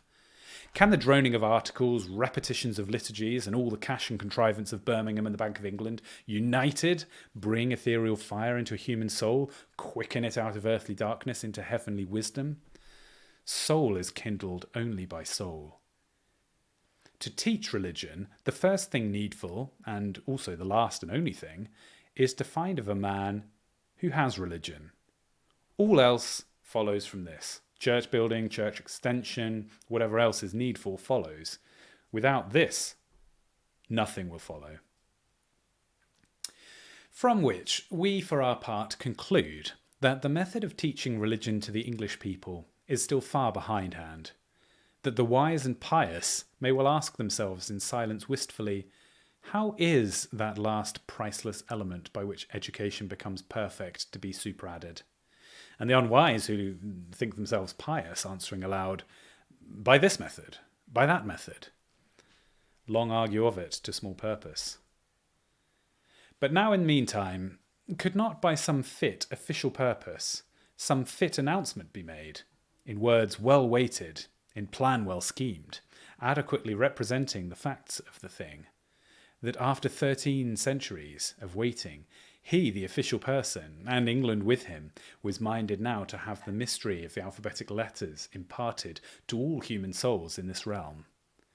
Teaching of religion was a thing he could not undertake to settle this day. It would be a work for a day after this. The work of this day was teaching the alphabet to all people. The miraculous art of reading and writing, such seemed to him the needful preliminary of all teaching. The first cornerstone of what foundations soever could be laid to whatever edifice soever in the teaching of the kind, let pious Chartism make haste. Let pious Dissenterism make haste. Let all pious preachers and missionaries take haste, bestir themselves according to their zeal and skill. He, the official person, stood up for the alphabet, and was even impatient for it, having waited 13 centuries now. He insisted and would take no denial, no postponement, promise, excuse, or subterfuge, that all English persons should be taught to read. He appealed to all rational Englishmen of all creeds, classes, and colours, whether this was not a fair demand. Nay, whether it was not an indispensable one in those days. Swing and Chartism having risen, for choice of an inoffensive hornbooks and schoolmasters able to teach reading, he trusted the mere secularity, sagacity of a national collective wisdom in proper committee might be found sufficient. He purposed to appoint such schoolmasters, to venture on the choice of such hornbooks, to send a schoolmaster and a hornbook into every township, parish and hamlet of England, so that in 10 years hence an Englishman who could not read might be acknowledged as the monster which he really is. This official person's plan we do not give. The thing lies there, with the fact of it, and with the appearance or sham facts of it. A plan adequately representing the facts of the thing could not by human energy be struck out. Does lie there for discovery and striking out. It is his, the official person's, duty, not ours, to mature a plan. We can believe that Chartism or Dissentism would clamour aloud, but yet that in a mere secular wisdom of Parliament, a perspicacity equal to the choice of hornbooks might indeed be found to reside. England, we believe, if consulted, would resolve to that effort. Alas, grants of a half-day's revenue once in the 13th century's such an object do not call out the voice of England, only the superficial clamour of England. Hornbooks, unexceptional to the candid portion of England, we will believe might be selected. Nay, we can conceive that schoolmasters fit to teach reading might, by board of rational men, whether from Oxford or Hoxton, or from both or neither of these places, be pitched upon. We can conceive even, as in Prussia, that a penalty, civil disabilities, that penalties and disabilities, till they were found effectual, might be law inflicted on every parent who did not teach his child to read, or on every man who had not been taught to read. We can conceive, in fine, such is the vigour of our imagination, there might be found in England at deadlift strength enough to perform this miracle, and produce it henceforth as a miracle done, the teachings of England to read. Harder things we do not know have been performed by nations before now, not abler looking than England. If by some beneficent chance there should be an official man found in England who could and would, with deliberate courage after ripe counsel, with candid insight, with patience, practical sense, knowing realities to be real, knowing clamours to be clamorous and to seem real, propose this thing, then the innumerable things springing from it, woe to any Chartism and Dissentism that cast itself athwart on the path of man, avaunt ye gainsayers, is darkness and ignorance of the alphabet necessary for you? Reconcile yourself to the alphabet, or depart elsewhither. Would not all that has such genuineness in England gradually rally round such a man, all that has strength in England? For realities alone have strength. Windbags are wind. Cant is cant.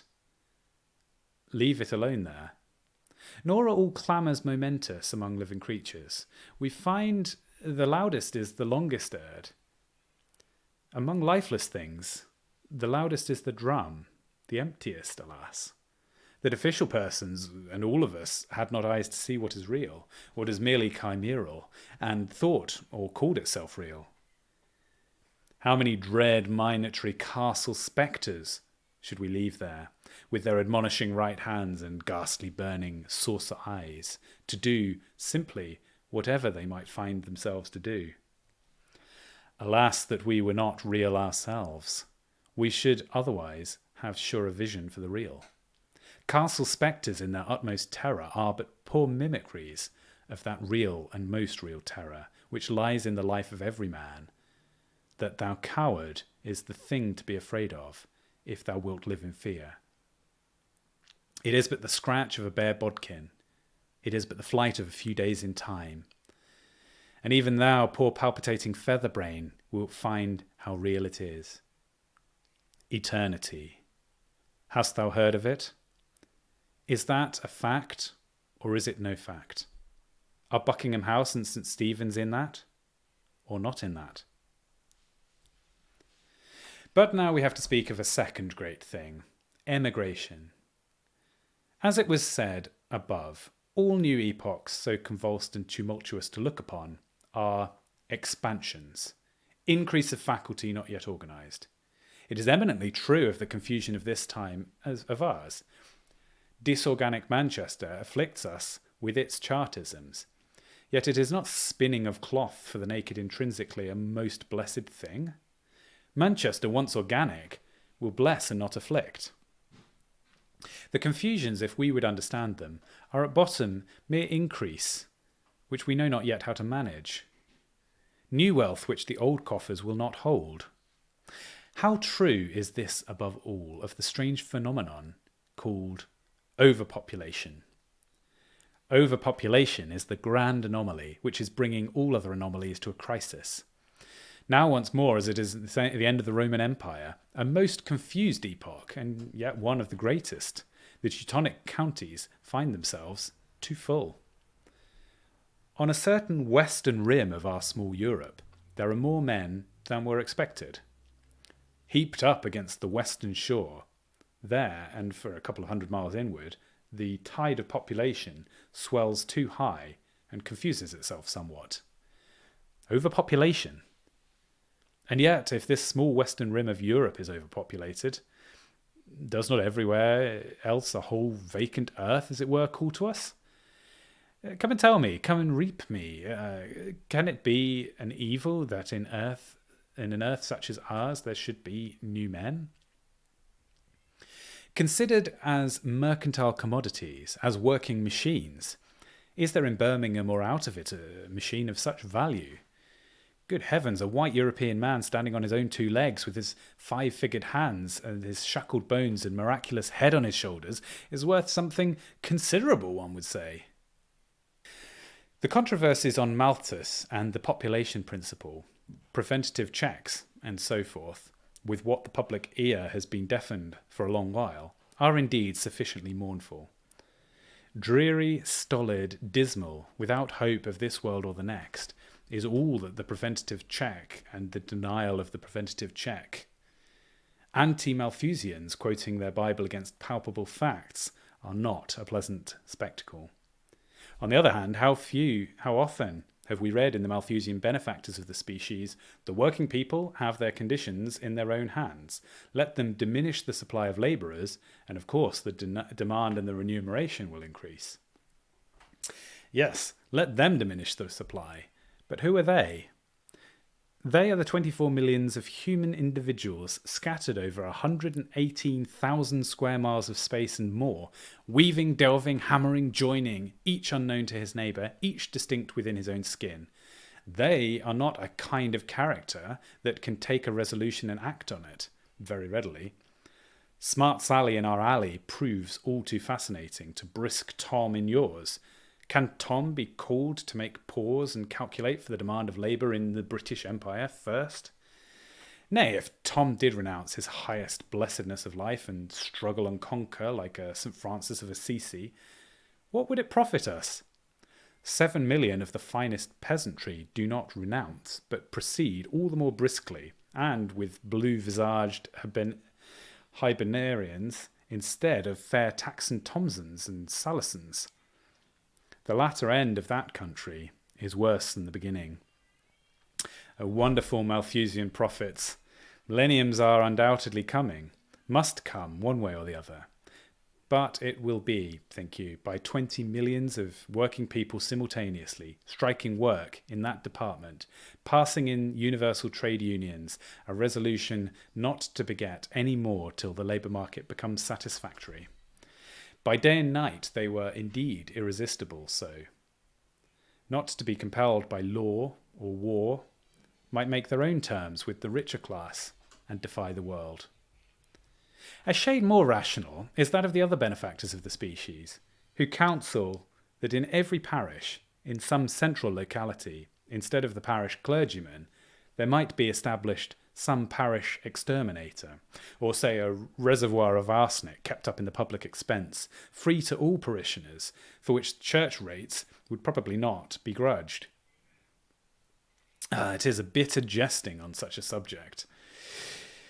One's heart is sick to look at the dreary chaos in the valley of Jehoshaphat, scattered with the limbs and souls of one's fellow men, and no divine voice, only creaking of hungry vultures, inarticulate, bodeful ravens, horn-eyed parrots that do articulate, proclaiming, "Let these bones live."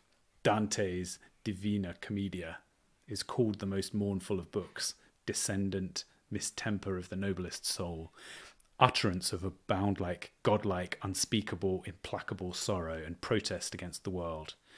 But in Holywell Street not long ago we bought for 3p a book still mournfuller, the pamphlet of one Marcus, whom his poor Chartist editor and republisher calls the demon author.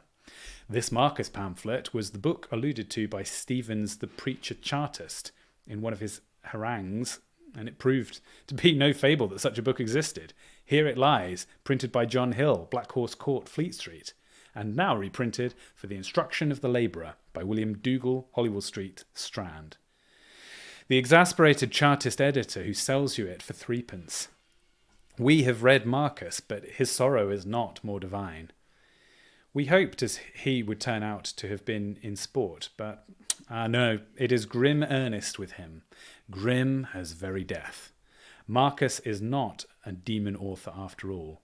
He is a benefactor of the species of his own kind, has looked intensely on the world's woes from a Benthamy Malthusian watchtower under a haven dead as iron, and does now with much long-windedness, in a drawling, snuffling, circuitous, extremely dull, yet at bottom headfast and positive manner, recommend that all children of working people after the third be disposed of by painless extinction. Charcoal vapour and other methods exist. The mothers would consent, might be made to consent. 3 children might be left living, or perhaps, for Marcus's calculations, are not perfect, 2.5. There might be beautiful cemeteries with colonnades and flower pots in which the patriot infanticide matrons might take delight in their evening walk of contemplation and reflect what patriotesses they were, what a cheerful, flowery world it was. Such is the scheme of Marcus. This is what he, for his share, could devise to heal a world's woes. A benefactor of the species, clearly recognisable as such, the saddest scientific mortal we have ever in this world fallen in with. Sadder even than the poet Dante. He is a no godlike sorrow, sadder than the godlike. The Chartist editor, dull as he is, calls him a demon author, and a man set on by the Poor Law's commissioner. What a black, godless, waste, struggling world, in this once merry England of ours, do such pamphlets and such editors betoken. Laissez-faire and Malthus and laissez-faire, ought not these two at length to part company? Might we not hope both of them has as good as delivered their message now, and were about to go on their way? For all this of the painless extinction and the rest is in the world where Canadian forests stand unfelled, boundless plains and prairies unbroken with the plough, on the west and on the east, green desert spaces never yet made white with corn, and to the overcrowded little western nook of Europe, our terrestrial planet, 9/10 of it yet vacant or tenanted by Nomedes, is still crying, "Come and till me, come and reap me." And in England, with wealth and means for moving, such as no nation ever before had, with ships, with warships, rotting idle, which but bidden move and not rot, might bridge all oceans, with trained men educated to pen and practice, to administer and act, briefless barrister, chargeless clergy, taskless scholars, languishing in all courthouses, hiding in obscure garrets, besieging all antechambers, in passionate want of simply one thing: work, with as many half-pay officials of both services wearing themselves down in wretched tedium as might lead an emigrant host laster than Xerxes was. Laissez-faire and Malthus positively must part company. It is not as if this swelling, simmering, never-resting Europe of ours stood once more on the verge of an expansion without parallel. Struggling, like a mighty tree about to burst in the embrace of summer and shoot forth broad, frondent bows which would fill the whole earth. A disease, but the noblest of all, as of her who is in pain and sore travail, but travails that she may be a mother, and say, Behold, there is a new man born. True though gold her frath, exclaims an eloquent satirical German of our acquaintance in that strange book of his. True though gold her frath, too crowded indeed. Meanwhile, what portion of this inconsiderable terraconous globe have ye actually tilled and delved till it will grow no more? How thick stands your population in the pampas and savannas of America, round ancient Carthage in the interior of Africa, on both slopes of the Altiac chain, in the central platform of Asia, in Spain, Greece, Turkey, Crim Tartary, in the Curragh of Kildare. One man in 1 year, as I have understood it, if you lend him the earth, will feed himself and 9 others. Alas, where now are the Hengst de Valeriacs of our still glowing, still expanding Europe, who, when their home is grown too narrow, will enlist, and, like fire pillars, guide onwards those superfluous masses of indomitable living valour, equipped not now with the battle axe and war chariot, but with the steam engine and ploughshare? Where are they? Preserving their game.